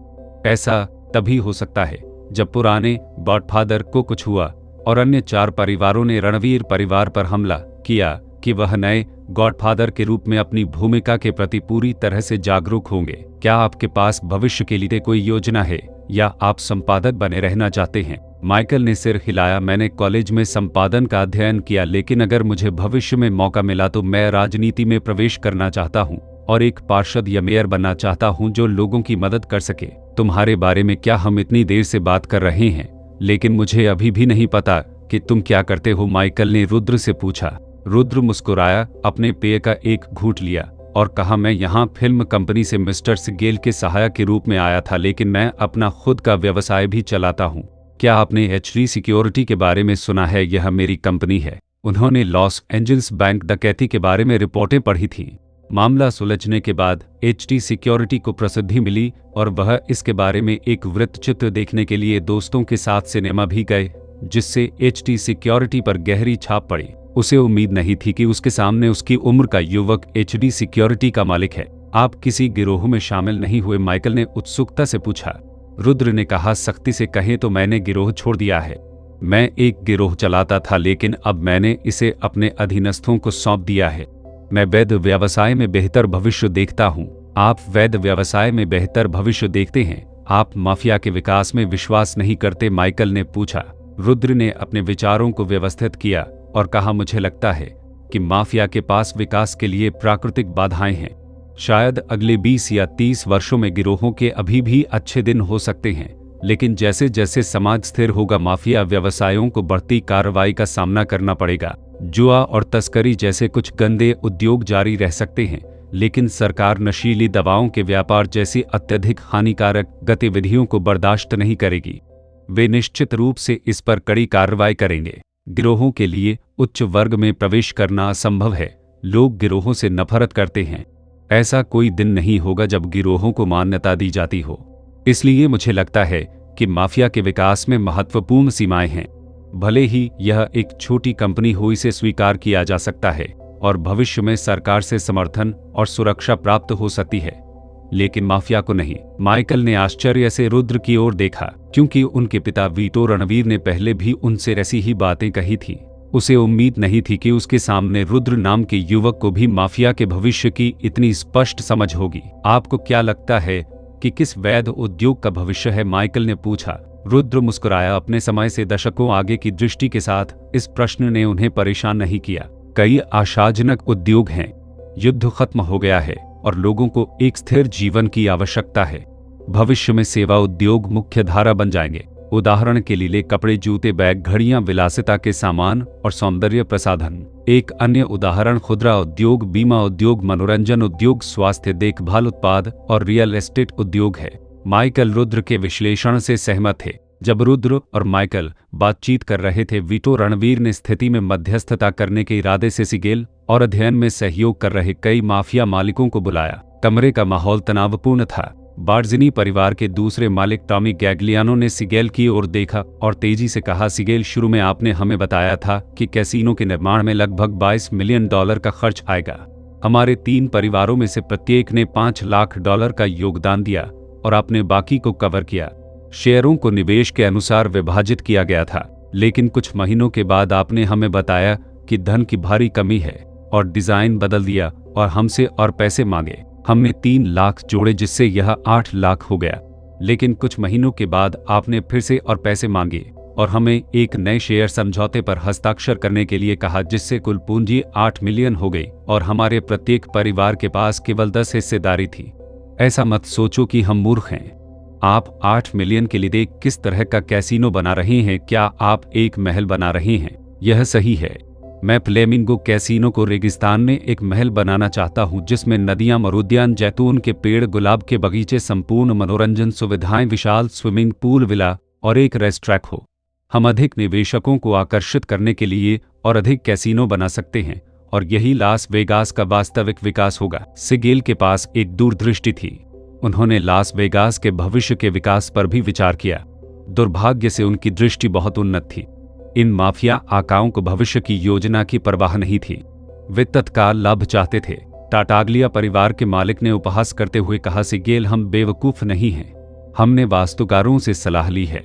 आपके डिजाइन के साथ भी लागत 5 मिलियन से अधिक नहीं होगी, इसलिए हमें यह विश्वास करना मुश्किल है कि आप गबन नहीं कर रहे हैं। स्ट्रेची परिवार के कुछ लोगों ने सिगेल को उदासीनता से देखा और कहा, सिगेल, हम पहले ही चर्चा कर चुके हैं कि वर्तमान समस्या को हल करने के लिए 3 शर्तें हैं। 1, आपको अतिरिक्त धनराशि ब्याज के साथ लौटानी होगी। 2, हमारे प्रत्येक परिवार को 16 हिस्सेदारी बरकरार रखनी होगी कम से कम। 3, हमें वर्ष के अंत से पहले खोलनी होगी। हम अब और इंतजार नहीं करना चाहते हैं और हम आपके यादृच्छिक विचारों के लिए भुगतान करने को तैयार नहीं हैं। सिगेल ने अपने हाथ फैलाए और कहा, यह परियोजना साल के अंत तक पूरी नहीं हो सकती है।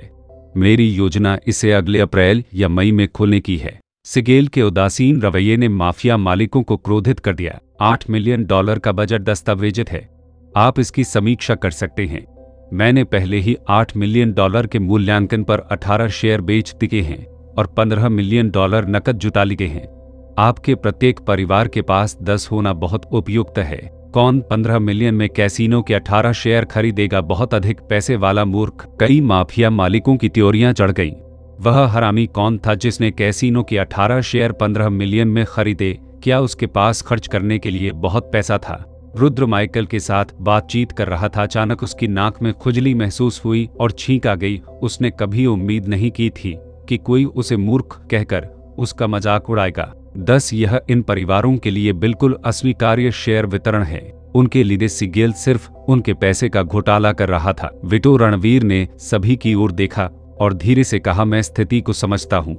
वास्तव में सिगेल ने इसे अच्छी तरह से नहीं संभाला। इसके बारे में क्या ख्याल है? हमने कैसीनो की कुल शेयर पूंजी 6 मिलियन निर्धारित की है। आपके प्रत्येक परिवार को 13 शेयर मिलते हैं। जहां तक कैसीनो की बात है तो इस साल के अंत तक निर्माण में तेजी लाई जानी चाहिए।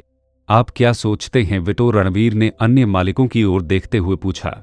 उन्होंने नजरों का आदान प्रदान किया। हालांकि वे शेयर वितरण से संतुष्ट नहीं थे, क्योंकि वीटो ने बात की थी, इसलिए उन्होंने समझौता करने का फैसला किया। ठीक है, 13 शेयर, लेकिन इसे साल के अंत तक खुल जाना चाहिए, स्ट्रेसी परिवार के मालिक कोलोबो ने कहा। सिगेल को पता था कि बातचीत के लिए अब कोई जगह नहीं है। ठीक है, मैं सहमत हूँ। कैसीनो का विषय समाप्त हो गया था। बार्जिनी परिवार के टॉमी गाग्लियानो ने वीटो रणवीर की ओर देखा और कहा, वीटो सोलोजो ने बेहतर शर्तों की पेशकश की है। हमने इस पर चर्चा की है और सोचते हैं कि हमें उनके प्रस्ताव को स्वीकार करना चाहिए। ड्रग्स एक बहुत ही लाभदायक व्यवसाय है जिससे हमारे प्रत्येक परिवार को सालाना लाखों डॉलर मिलते हैं। आयरिश इस व्यवसाय में हैं और मैक्सिकन भी। हम माफिया ऐसा क्यों नहीं कर सकते? बार्जिनी बॉस ने कहा। गॉडफादर ने अपना सिर हिलाया और कहा, मैंने पहले ही कहा है, मैं नशीली दवाओं को नहीं छूंगा क्योंकि यह आत्मा को भ्रष्ट कर देती है। नशीली दवाओं की तस्करी का नुकसान बहुत बड़ा है। राजनेता जुआ और वेश्यावृत्ति को बर्दाश्त कर सकते हैं, लेकिन नशीली दवाओं को कभी बर्दाश्त नहीं करेंगे। अन्य गिरोह ऐसा क्यों कर सकते हैं? गॉडफादर ने उसकी ओर देखा, जिससे स्ट्रेसी परिवार के मालिक का सिर नीचे हो गया। आप मेरी मंजूरी चाहते हैं क्योंकि आप मेरे राजनेता मित्रों की सुरक्षा चाहते हैं, लेकिन आप गलत हैं।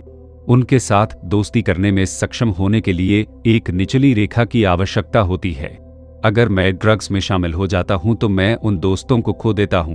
कोई कुछ और कहना चाहता था, लेकिन बूढ़े गॉडफादर ने उसे रोकने के लिए हाथ उठाया। ठीक है, मैंने अपना रुख स्पष्ट कर दिया है। हमें अब इस पर चर्चा करने की आवश्यकता नहीं है। मेरे जन्मदिन की पार्टी में शामिल होने के लिए धन्यवाद। गॉडफादर बेदखली का आदेश जारी कर रहा था। बॉस उदास चेहरे के साथ खड़े हो गए और चले गए। उनके जाने के बाद वीटो रणवीर ने सिगेल की ओर देखा और कहा, दरअसल मुझे पता है कि वे पहले से ही गुप्त रूप से ड्रग्स बेच रहे हैं। वे बस चाहते हैं कि मैं सहमत हो जाऊं ताकि वे इस व्यवसाय को खुलेआम कर सके। मैं हमेशा नशीली दवाओं से सावधान रहता हूं। यह लोगों के शरीर और दिमाग को नुकसान पहुंचाता है। ऐसा कोई रास्ता नहीं है कि सरकार इसे नजरअंदाज करेगी। मैं दूसरों को नियंत्रित नहीं कर सकता कि मैं क्या करता हूं, लेकिन मैं ऐसा नहीं करूंगा। मैं बता सकता हूं कि वे मुझे नशीली दवाओं की तस्करी में शामिल होने के लिए मनाने के लिए मेरी जन्मदिन की पार्टी में आए थे। सिगेल ने सिर हिलाया। ऑस्ट्रियाई गिरोह लॉस एंजलिस में नशीली दवाओं को नहीं छुएंगे। बूढ़े गॉडफादर ने सिगेल की ओर देखा और कहा, जेमी, उन परिवारों पर ध्यान दो। मुझे लगता है कि उनमें से ऐसे लोग हैं जो आगे बढ़ने के लिए तैयार हैं। सिगेल ने भौहें चढ़ाकर कहा, तुम्हारा मतलब है कि कुछ लोग सत्ता के लिए लड़ना चाहते हैं? बूढ़े गॉडफादर ने गहरी आंखों से आगे देखा और कहा, पैसे के लिए वे हत्या कर सकते हैं और कुछ भी कर सकते हैं। मैंने उन्हें पहले ही एक बार अस्वीकार कर दिया था और वे फिर से यहाँ हैं। वे बेचैन हैं। फिलहाल मैंने उन्हें कैसीनो से धोखा दिया है, लेकिन मैं इसकी गारंटी नहीं दे सकता कि वे लंबे समय तक शांत रहेंगे। 0095 अध्याय 9595 माइकल कोरलियोनक से तमिल का प्रारंभ अध्याय। बूढ़े गॉडफादर की जन्मदिन की पार्टी समाप्त होने के बाद सभी मेहमानों ने विदाई और चले गए। रुद्र और माइकल ने जाने से पहले एक दूसरे को अपनी संपर्क जानकारी भी छोड़ दी। रात के खाने के बाद गॉडफादर का परिवार एक साथ बैठकर बातें कर रहा था, जबकि अन्य लोग उत्साहपूर्वक विभिन्न विषयों पर चर्चा कर रहे थे। बूढ़े गॉडफादर ने देखा कि माइकल हमेशा अपना सिर झुकाए रहता था, विचारों में खोया रहता था। उसने धीरे से पूछा, माइकल, तुम क्या सोच रहे हो? वास्तव में वह अपने सबसे छोटे बेटे को सबसे अधिक महत्व देते थे। उन्हें लगता था कि माइकल का व्यक्तित्व उनके स्वयं के सबसे करीब था। हालांकि सबसे छोटे बेटे को पारिवारिक व्यवसाय में कोई दिलचस्पी नहीं थी और वह इसके बारे में कुछ नहीं कर सका। पिताजी, पार्टी में मेरी मुलाकात रुद्र नाम के किसी व्यक्ति से हुई। मुझे आश्चर्य है कि क्या आपने एचडी सिक्योरिटी के बारे में सुना है? यह उसकी कंपनी है, माइकल ने कहा। बूढ़े गॉडफादर को तुरंत उस युवक की याद आ गई जिसे सिगेल लाया था। बूढ़े गॉडफादर ने कहा, मैं उसे जानता हूँ। सिगेल उसे लेकर आया। उसने मुझे जन्मदिन का उपहार दिया और मैंने सिगेल से सुना कि वह एचडी सिक्योरिटी कैसे चलाता है। वह बहुत तेजतर्रार युवक है। माइकल ने आगे कहा, हम पार्टी में मिले और खूब बातें की। पता चला कि वह भी एक पूर्व सैनिक है जो घायल होने के बाद घर लौटा था। उसने मुझे कई बातें बताईं और मैं उसके विचारों से काफी हद तक सहमत हूँ। बूढ़ा गॉडफादर कुछ आश्चर्यचकित हुआ। उनका सबसे छोटा बेटा हमेशा मजबूत राय रखता था और शायद ही कभी दूसरों से सहमत होता था। फिर भी इस बार वह रुद्र को बहुत महत्व देता हुआ प्रतीत हुआ। उसे आश्चर्य हुआ कि उन्होंने किस बारे में बात की थी। बूढ़े गॉडफादर ने एक पल के लिए सोचा, माइकल चलो अध्ययन के लिए चलते हैं। मुझे वह सब कुछ बताओ जो रुद्र ने तुमसे कहा था। ठीक है पिताजी। वे अध्ययन के लिए गए। बूढ़े गॉडफादर ने सिगार का डिब्बा खोला और धीरे धीरे उसमें से एक सिगार काटा, जबकि माइकल ने रुद्र के साथ अपनी बातचीत के बारे में बताया। रुद्र ने मुझे बताया कि यद्यपि गिरोह का व्यवसाय लाभदायक है, लेकिन इसमें महत्वपूर्ण बाधाएं हैं। एक बार जब यह एक निश्चित बिंदु तक पहुंच जाता है तो इसमें और सुधार करना मुश्किल होता है। उदाहरण के लिए जुआ और तस्करी जैसे कुछ अवैध व्यवसाय जारी रह सकते हैं, लेकिन वह नशीली दवाओं में शामिल होने का कड़ा विरोध करते हैं। उन्होंने कहा कि सरकार दवाओं के प्रति शून्य सहिष्णुता रखती है और अंततः पूरी ताकत से उन पर कार्रवाई करेगी। ऐसा पैसा बनाने लायक नहीं है। सरकार अनिवार्य रूप से गिरोहों का दमन करेगी और जब ऐसा होगा तो गिरोहों के अच्छे दिन खत्म हो जाएंगे।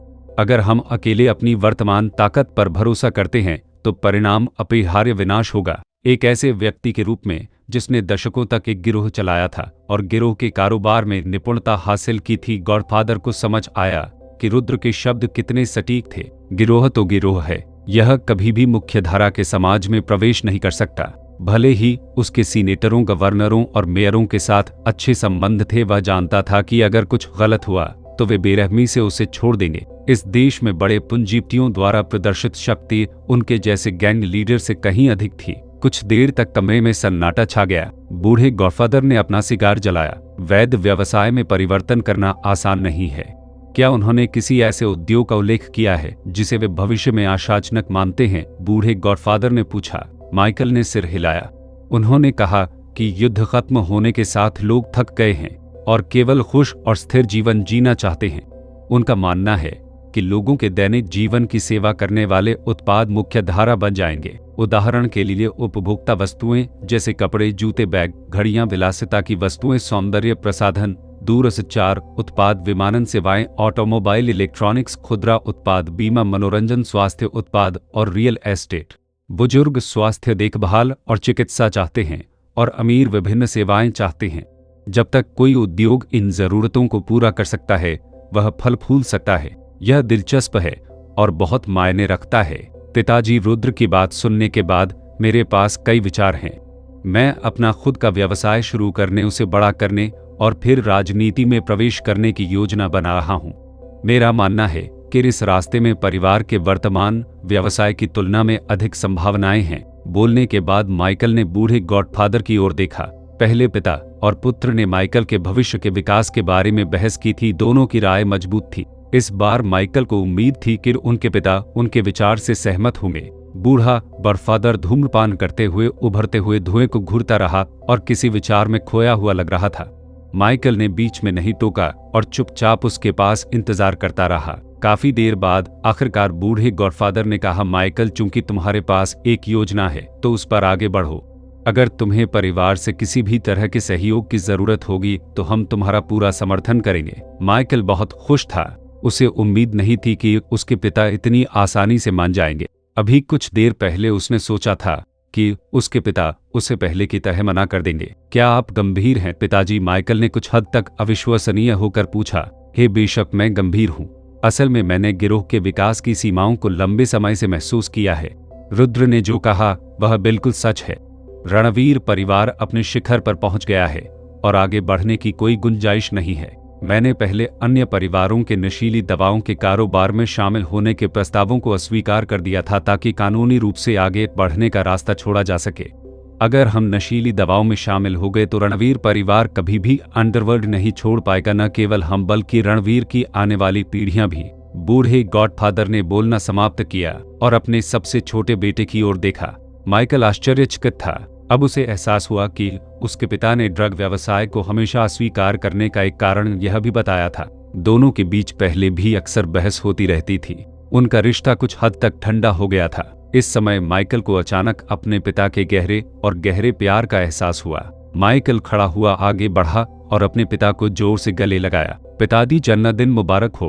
बूढ़े गॉडफादर ने चेहरे पर प्रसन्न मुस्कान के साथ अपने बेटे की पीठ थपथपाई। वह रुद्र एक अच्छा लड़का है, बहुत होशियार है, तुम्हें उसके संपर्क में रहना चाहिए, बूढ़े गॉडफादर ने कहा। धन्यवाद पिताजी। रुद्र नहा रहा था, तभी अचानक उसके कमरे में फोन की घंटी बजी। वह चप्पल पहनकर बाहर आए और इसका जवाब दिया। यह रुद्र है। कौन है? रुद्र, यह माइकल है। अरे माइकल, तुमने किस लिए बुलाया? आप लॉस एंजल्स कब लौटने की योजना बना रहे हैं? अगर और कुछ नहीं हुआ तो मैं कल वापस चला जाऊंगा। आप कुछ और दिनों के लिए न्यूयॉर्क में क्यों नहीं रुकते? आपने कहा था कि आप यहाँ पहली बार आए हैं। मैं आपको चारों ओर दिखाऊंगा और मुझे आपसे कुछ बात भी करनी है, माइकल ने कहा। फिर ठीक है। तो रुद्र तुरंत सहमत हो गया। भले ही माइकल दूसरी पीढ़ी का गॉडफादर बनेगा या नहीं, उससे दोस्ती करने में कोई हर्ज नहीं होगा। इसके अलावा माइकल एक योग्य मित्र था और उनके पास बात करने के लिए बहुत कुछ था। ठीक है, मैं तुम्हें कल सुबह होटल से ले लूंगा। ठीक है। फोन रखने के बाद रुद्र ने सिगेल को फोन करके कहा कि वह कुछ और दिनों के लिए न्यूयॉर्क में रहना चाहता है। सिगेल हंसा। वैसे भी हम एक ही उड़ान पर नहीं हैं। अपने आप को तैयार करें, मैं कल वापस जाऊंगा। कैसीनो के निर्माण में तेजी लाने की जरूरत है ताकि वे कमीने मुझे परेशान करना बंद कर दे। अगले दिन दोनों कई स्थानों पर गए और अंत में ब्रॉडवे आए, जहां उन्हें सड़क किनारे एक बार मिला और बैठ गए। उन्होंने कुछ बियर का ऑर्डर दिया और बातें की। रुद्र, तुमने कल जो कहा उसके बारे में मैंने बहुत सोचा है। मैं वैध व्यवसाय में जाने की योजना बना रहा हूँ। तुम्हें क्या लगता है मुझे कहाँ निवेश करना चाहिए? माइकल ने पूछा। यह इस बात पर निर्भर करता है कि आपके पास कितनी पूंजी है। रुद्र ने एक क्षण सोचा। क्या होगा यदि मेरे पास केवल 1 लाख हो? माइकल ने पूछा। फिर एक मिनरल वाटर कंपनी शुरू करे, रुद्र ने बिना किसी हिचकिचाहट के कहा। एक मिनरल वाटर कंपनी? माइकल को उम्मीद नहीं थी कि रुद्र मिनरल वाटर का सुझाव देगा। रुद्र ने मुस्कुराते हुए कहा, मिनरल वाटर बेचने से होने वाले लाभ को कम मत आंकिए। अच्छी पानी की गुणवत्ता और प्रचुर आपूर्ति वाली जगह ढूंढने और मिनरल वाटर प्लांट स्थापित करें। मुझे लगता है कि 1 लाख पर्याप्त होंगे। मिनरल वाटर की कीमत बेहद कम है, लगभग नगण्य। आप इसे ऊंची कीमत पर कैसे बेचते हैं? मुख्य बात पानी नहीं है बल्कि विपणन है। इसे प्राकृतिक और शरीर के लिए आवश्यक खनिजों और सूक्ष्म तत्वों से भरपूर के रूप में प्रस्तुत करें। दैनिक सेवन स्वास्थ्य को बढ़ा सकता है और बीमारियों को कम कर सकता है। इस व्यवसाय को कम मत समझो, यह कई मिलियन डॉलर का व्यवसाय है। माइकल को उम्मीद नहीं थी कि रुद्र पानी जैसी सरल चीज जिसे आसानी से नजरअंदाज किया जा सकता है को इतने आकर्षक व्यवसाय में बदल देगा। इसमें कोई आश्चर्य नहीं कि वह लॉस एंजल्स बैंक डकैती जैसा शानदार प्रचार स्टंट कर सके। क्या होगा यदि मेरे पास 1 मिलियन हो? माइकल ने जारी रखा। रुद्र ने कहा, यदि आपके पास 10 लाख हैं तो मेरा सुझाव है कि आप टीवी निर्माण में विशेषज्ञता वाली एक टेलीविजन फैक्ट्री बनाने में निवेश करें। टीवी तकनीक में लगातार सुधार करने और सर्वोत्तम टीवी बनाने के लिए तकनीशियनों की एक टीम नियुक्त करें। आपको टीवी से बहुत उम्मीदें हैं? माइकल ने पूछा। बिल्कुल। लोगों के मनोरंजन के विकल्प अब बहुत सीमित हो गए हैं। वे फिल्म थिएटर जाना पसंद करते थे, लेकिन भविष्य में वे टीवी देखने के लिए घर पर रहना पसंद करेंगे। मेरा अनुमान है कि फिल्म उद्योग धीरे धीरे कम हो जाएगा और कभी भी अपना पूर्व गौरव हासिल नहीं कर पाएगा, माइकल ने कहा। लेकिन सरकार ने अभी तक टीवी निर्माण पर प्रतिबंध नहीं हटाया है। द्वितीय विश्व युद्ध से पहले विभिन्न सामग्रियों की कमी के कारण कुछ मनोरंजन उद्योग बंद हो गए थे। एक उल्लेखनीय उदाहरण पैराशूट बनाने के लिए नायलॉन स्टॉकिंग के उत्पादन को रोकना था, जिससे महिलाएं स्टॉकिंग्स खरीदने में असमर्थ हो गईं। टीवी इंडस्ट्री भी बंद हो गई। हालांकि सरकार ने अभी तक प्रतिबंध नहीं हटाया था, लेकिन रुद्र ने सोचा कि यह जल्द ही होगा। युद्ध खत्म होने के साथ सरकार का ध्यान उपभोक्ता जरूरतों पर केंद्रित हो जाएगा। अब टीवी फैक्ट्री खरीदने का सही समय था। क्योंकि यह सस्ता था। युद्ध के दौरान कई फैक्ट्री मालिक अपने व्यवसाय को बनाए नहीं रख सके और दिवालिया हो गए। अब टीवी फैक्ट्री हासिल करने का सबसे अच्छा समय था। भले ही माइकल यह बिजनेस नहीं करेगा, लेकिन रुद्र इसे खुद करेगा। माइकल ने रुद्र की ओर देखा और ईमानदारी से कहा, रुद्र चलो साझेदारी करें।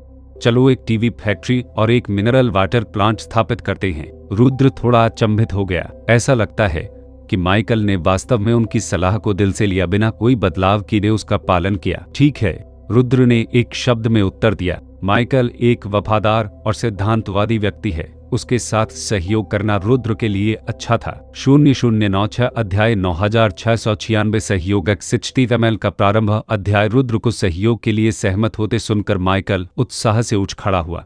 रुद्र, मैं तुम्हें किसी से मिलवाने ले जाऊंगा। New York university electronic research lab के प्रोफेसर जॉर्ज वार्ड। वह एक अमेरिकी रेडियो कंपनी के लिए काम करते थे और मुझे पता है कि वह इलेक्ट्रॉनिक उपकरणों में पारंगत हैं। दोनों न्यूयॉर्क यूनिवर्सिटी के लिए निकले और रास्ते में माइकल ने रुद्र को बताया कि प्रोफेसर जॉर्ज वार्ड इतालवी थे, जिन्होंने पारिवारिक मामलों के कारण पहले पुराने गॉडफादर से मदद मांगी थी और बाद में उनसे दोस्ती कर ली। पुराने गॉडफादर के संबंध वास्तव में हर जगह थे। माइकल जैसे व्यक्ति से जो दूसरी पीढ़ी का था, रुद्र केवल ईर्ष्या ही कर सकता था। जो आपके लिए एक कठिन प्रयास हो सकता है, वह किसी और के लिए एक फोन कॉल मात्र हो सकता है। प्रयोगशाला में पहुंचने पर सौभाग्य से प्रोफेसर जॉर्ज वार्ड वहां मौजूद थे। माइकल, तुम्हें यहाँ क्या लाया है? जब प्रोफेसर वार्ड ने माइकल को देखा तो मुस्कुराए और उसे गले लगा लिया। अंकल वार्ड, मैं आपको अपने दोस्त रुद्र से मिलवाता हूँ। हम एक टेलीविजन प्रोडक्शन कंपनी स्थापित करने की योजना बना रहे हैं और मुझे पता है कि आप इलेक्ट्रॉनिक्स में विशेषज्ञ हैं, इसलिए हम आपकी सलाह लेने आए हैं, माइकल ने कहा। प्रोफेसर जॉर्ज वार्ड ने रुद्र से हाथ मिलाया। टीवी में रुचि है, कोई समस्या नहीं। प्रोफेसर जॉर्ज वार्ड ने दोनों को अपने शोध संस्थान में नेतृत्व किया। संस्थान विभिन्न प्रयोगशालाओं से भरा हुआ था और प्रोफेसर उन्हें एक कमरे में ले गए। यह हमारा टीवी अनुसंधान कक्ष है। युद्ध छिड़ने के बाद सभी संसाधनों को युद्ध की जरूरतों के लिए प्राथमिकता दी गई थी और सरकार द्वारा टीवी उत्पादन रोक दिया गया था। अब बाजार में मुख्यधारा के टीवी मूल रूप से लगभग 12 इंच के हैं। हमने इन वर्षों में अपना शोध बंद नहीं किया है और कैथोड रे ट्यूब के लिए एक सपाट स्क्रीन विकसित की है। आकार 14 इंच, 17 इंच या 21 इंच तक बनाया जा सकता है। हालांकि सुधार के लिए अभी भी कई क्षेत्र हैं। अब हम मुख्य रूप से रंगीन टीवी का अध्ययन कर रहे हैं। ब्रिटिश ब्रॉडकास्टिंग कॉरपोरेशन पहले ही रंगीन टीवी बना चुका है। हम ज्यादा समय तक पीछे नहीं रहेंगे। प्रोफेसर वार्ड ने माइकल की ओर देखा और कहा, आपने अभी कहा कि आप एक टीवी कंपनी स्थापित करना चाहते हैं, ठीक है। किसी को शुरू से बनाने में बहुत समय लगता है। मेरा सुझाव है माइकल को बेयर्ड नामक एक टीवी प्रोडक्शन कंपनी का अधिग्रहण करना चाहिए। आप क्यों चाहते हैं कि मैं वह टीवी कंपनी खरीदूं? क्या इसमें कुछ खास है? माइकल ने पूछा। प्रोफेसर जॉर्ज वार्ड मुस्कुराए। उस कंपनी की स्थापना 1939 में हुई थी। उस समय उन्होंने सबसे उन्नत असेंबली लाइन उपकरण खरीदे थे। मालिक ने $3 मिलियन से अधिक का निवेश किया, लेकिन जब युद्ध छिड़ गया तो टीवी उत्पादन बंद हो गया और मालिक दिवालिया हो गया। टीवी फैक्ट्री को बैंक ने अपने कब्जे में ले लिया और अभी भी बंद है। जब फैक्ट्री का निर्माण हुआ तो मालिक ने मुझे तकनीकी सलाहकार के रूप में नियुक्त किया। मैं वहां की स्थिति से बहुत परिचित हूं। उनकी उत्पादन लाइन 12 इंच के टीवी का उत्पादन कर सकती है, लेकिन कुछ सरल संशोधनों के साथ वे 14 इंच के टीवी का उत्पादन कर सकते हैं। मुझे लगता है कि आप 14 इंच टीवी के साथ बाजार में प्रवेश कर सकते हैं। बाद में जब आप कुछ पैसा कमा लेंगे तो आप 17, 19 या 21 इंच टीवी के लिए बड़ी उत्पादन लाइनें बनाने में निवेश कर सकते हैं। शायद तब तक रंगीन टीवी उपलब्ध हो जाएंगे और आप सीधे रंगीन टीवी उत्पादन लाइन पर जा सकते हैं। वैसे उनके कारखाने में टीवी उत्पादन पेटेंट समझौते सहित सभी योग्यताएं हैं, इसलिए आप बहुत सारी परेशानी से बच जाएंगे। यह सुनकर माइकल बहुत खुश हुआ। धन्यवाद अंकल वार्ड। अचानक रुद्र ने हस्तक्षेप किया। प्रोफेसर वार्ड, आपकी तकनीक खरीदने के अलावा हम आपको कंपनी के तकनीकी सलाहकार और अनुसंधान विभाग के प्रमुख के रूप में भी नियुक्त करना चाहते हैं। आप क्या सोचते हैं? माइकल ने आश्चर्य से रुद्र की ओर देखा, फिर उसका इरादा समझ गया। प्रोफेसर वार्ड एक पेशेवर शोधकर्ता थे और उनके जैसे किसी व्यक्ति के विकास की देखरेख करने से टीवी कंपनी का भविष्य बन सकता था। हम तकनीकी शेयरों से 10 लाभांश की पेशकश करेंगे। उसके बारे में क्या ख्याल है? रुद्र ने सीधे शर्त बता दी। सच कहूं तो यह प्रस्ताव पहले से ही बहुत अनुकूल था। वार्ड ने एक पल के लिए सोचा, फिर कंधे उचकाए। मेरी प्रयोगशाला में हमेशा धन की कमी रहती है, आपका प्रस्ताव वास्तव में मुझे रोमांचित करता है। और ऐसे ही चलता रहा। टीवी कंपनी को उसका तकनीकी निदेशक मिल गया। माइकल कुशल था। दोपहर को वह बेयर टीवी फैक्ट्री की स्थिति जानने के लिए बैंक गए। दरअसल इसे बैंक की परिसंपत्तियों पर सूचीबद्ध किया गया था, जिसकी कीमत पूरे पैकेज के लिए 21 मिलियन थी। बैंक से निकलने के बाद माइकल ने तुरंत बूढ़े गॉडफादर को फोन किया और सब कुछ विस्तार से बताया। उस रात बूढ़े गॉडफादर ने कई कॉल की गए और अगले दिन माइकल रुद्र को फिर से बैंक में वापस ले आया। टीवी फैक्ट्री के लिए उद्धृत मूल्य गिरकर 12 मिलियन हो गया था। वह पुराने गॉडफादर का कनेक्शन था। फैक्ट्री खरीदना, अनुबंध पर हस्ताक्षर करना। केवल एक सप्ताह के समय में रुद्र ने न्यूयॉर्क में सैकड़ों एकड़ जमीन पर एक टीवी फैक्ट्री का अधिग्रहण कर लिया, जिसमें 45 शेयर थे। बेशक उसका पैसा काफी कम हो गया था। वॉश माइनिंग घटना से $4 मिलियन से अधिक की कमाई के बाद अब उनके पास केवल 5 लाख ही बचे थे। चीजें कमोबेश सुलझ गईं और रुद्र माइकल को विदाई देने के लिए तैयार हो गया। माइकल, मैं कल लॉस एंजलिस वापस जा रहा हूँ। मैं टीवी फैक्ट्री का मामला आप पर छोड़ दूंगा। चिंता मत करो, मैं प्रबंधन का ध्यान रखूंगा। प्रोफेसर वार्ड तकनीकी पहलुओं को संभालेंगे और हम कुछ श्रमिकों की भर्ती करेंगे। उत्पादन फिर से शुरू करने में 2 महीने से अधिक नहीं लगना चाहिए। इस सप्ताह के दौरान रुद्र ने देखा कि माइकल पूरे दिन उत्साह से भरा हुआ था, जोश से भरा हुआ था। शायद उसे कुछ ऐसा मिल गया था जिसे करने में उसे आनंद आता था। माइकल ने कहा, अब एकमात्र चिंता यह है कि सरकार कब प्रतिबंध हटाएगी और टेलीविजन के बड़े पैमाने पर उत्पादन की अनुमति देगी। रुद्र ने कहा, देश में मौजूदा स्थिति को देखते हुए प्रतिबंध अब जरूरी नहीं है। अगर कांग्रेस में श्री रणवीर के दोस्त बोलते हैं तो मेरा अनुमान है कि इसे हटाए जाने में ज्यादा समय नहीं लगेगा। माइकल को लगा कि रुद्र का सुझाव अच्छा है। माइकल ने कहा, जहां तक मिनरल वाटर कंपनी की बात है, मैंने लोगों को उपयुक्त जल स्रोत ढूंढने के लिए भेजा है।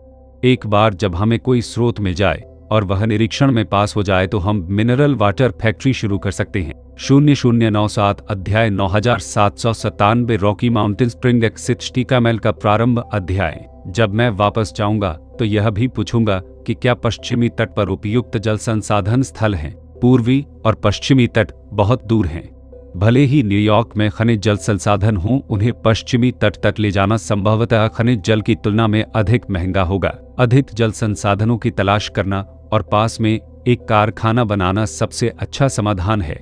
अगले दिन रुद्र वापस लॉस एंजलिस के लिए विमान में सवार हो गया। मूल रूप से वह सिर्फ फिल्म के गॉडफादर को देखने और इस दुनिया को और समझने के लिए न्यूयॉर्क आना चाहते थे। अप्रत्याशित रूप से न केवल उनकी मुलाकात गॉडफादर से हुई, बल्कि वे माइकल के अच्छे दोस्त भी बन गए। उन दोनों ने एक टेलीविजन फैक्ट्री और एक मिनरल वाटर फैक्ट्री में निवेश करने के लिए भी साझेदारी की, जिससे उनका रिश्ता और मजबूत हुआ। रुद्र के लिए न्यूयॉर्क की यह यात्रा फायदेमंद थी। रुद्र अभी लॉस एंजलिस लौटा ही था कि किसी ने उसे सूचित किया कि वॉश माइनिंग कंपनी के लोग उससे मिलना चाहते हैं। उन्होंने वॉश माइनिंग के सभी शेयर खरीद लिए और माइनिंग कंपनी के बड़े बॉस बन गए। मूल कंपनी के कर्मचारियों ने सोचा कि वे एक महत्वपूर्ण मोड़ पर आ गए हैं, लेकिन 1 महीना बीत जाने के बाद बिग बॉस कभी नहीं आए और उन्हें इन कर्मचारियों की भी परवाह नहीं थी। अन्वेषण दल पहाड़ों पर टिक नहीं सका और पहले ही वापस चला गया था। अन्वेषण दल का प्रमुख कोलंबस वापस आया और गुस्से में प्रबंधक एडम्स की मेज पर पटक दिया, हम इतने लंबे समय से पहाड़ों में हैं और किसी को हमारी परवाह नहीं है।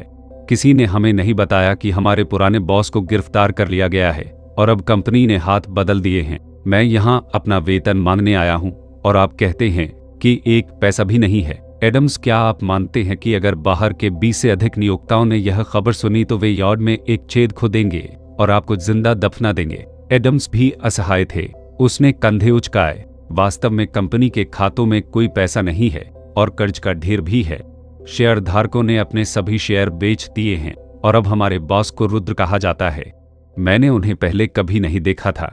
मैंने केवल वित्तीय कंपनी के लोगों से बॉस का नाम सुना था। कोलंबस ने भौहें चढ़ाते हुए कहा, तो नए बॉस ने इस कंपनी को खरीदा है, वह इसे नजरअंदाज कर सकते हैं, लेकिन हमें जीने के लिए अपनी मजदूरी की जरूरत है। क्या आपने उनसे संपर्क नहीं किया है? मैंने सोचा था कि वह मुझसे संपर्क करेंगे, लेकिन इतने दिनों तक इंतजार करने के बाद किसी ने मेरी ओर ध्यान नहीं दिया। मैंने वित्तीय कंपनी से संपर्क जानकारी मांगी और जब मैंने फोन किया तो उन्होंने कहा कि बॉस न्यूयॉर्क चले गए हैं और लॉस एंजलिस में बिल्कुल नहीं हैं। कोलंबस ने एक पल के लिए सोचा और अपना मन बना लिया, हम अब और इंतजार नहीं कर सकते। चलो लॉस एंजलिस चलते हैं और बॉस को ढूंढते हैं। अगर वह हमें नौकरी से निकालना चाहता है तो भी उसे हमारा वेतन तय करना होगा। और इसलिए प्रबंधक एडम्स और पर्यवेक्षक कोलंबस सैन फ्रांसिस्को से लॉस एंजलिस आए। यह जानकर कि रुद्र अभी तक वापस नहीं आया है, दोनों केवल वही रुक सकते थे और इंतजार कर सकते थे। रुद्र के कार्यालय के अंदर दो अधेड़ उम्र के आदमी उसके सामने खड़े थे, कुछ अजीब लग रहे थे। एडम्स और कोलंबस के आने से पहले उन्होंने बॉस के साथ तर्क करने, यहाँ तक कि गुस्सा होने के बारे में भी सोचा, लेकिन जैसे ही वे एचजी सिक्योरिटी कंपनी के गेट में दाखिल हुए, उन विचारों को तुरंत बाहर निकाल दिया गया। एचजी सिक्योरिटी की प्रतिष्ठा अब व्यापक रूप से जानी जाने लगी थी। उन्होंने कभी नहीं सोचा था कि नया बॉस एचडी सिक्योरिटी का बॉस बनेगा। मैं तुम्हारे लिए क्या कर सकता हूँ? रुद्र ने उनसे पूछा। एडम्स ने पहले कहा, बॉस कंपनी के खातों में कोई पैसा नहीं है, केवल कर्ज है और हम अब सामान्य रूप से काम नहीं कर सकते। बोलने के बाद उसने कोलंबस की ओर देखा और अन्वेषण टीम और मुख्यालय के कर्मचारियों का 2 महीने का वेतन रोक दिया गया है। रुद्र ने खनन पर्यवेक्षक कोलंबस की ओर देखा। क्या अन्वेषण दल को न्यू मैक्सिको की भूमि पर कोई नई खदानें मिली हैं? कोलंबस ने कुछ अजीब ढंग से अपना सिर हिलाया। नहीं, वह क्षेत्र खनन की दृष्टि से बहुत बंजर है। अभी तक हमें खनन लायक कोई नस नहीं मिली है। क्या इसका मतलब यह है कि जमीन बेकार है? रुद्र ने भौहें सिकोड़ ली। कोलंबस एक पल के लिए झिझका, फिर बेबसी से कंधे उचकाए। हालांकि वह बोला नहीं, लेकिन मतलब पहले से ही स्पष्ट था। डेविड वॉश ने $2 लाख में जो 8,000 एकड़ जमीन खरीदी थी, वह वास्तव में बेकार थी और अब इसे बेचा भी नहीं जा सकता था। रुद्र ने एक पल के लिए सोचा, अब अन्वेषण टीम को भंग नहीं किया जा सकता है। आखिरकार वे एक सूचीबद्ध कंपनी थे। अगर एक भी विभाग गायब होगा तो यह समझाना मुश्किल होगा। मैं सामान्य संचालन बनाए रखने के लिए खनन कंपनी के खाते में कुछ पैसे स्थानांतरित करूंगा।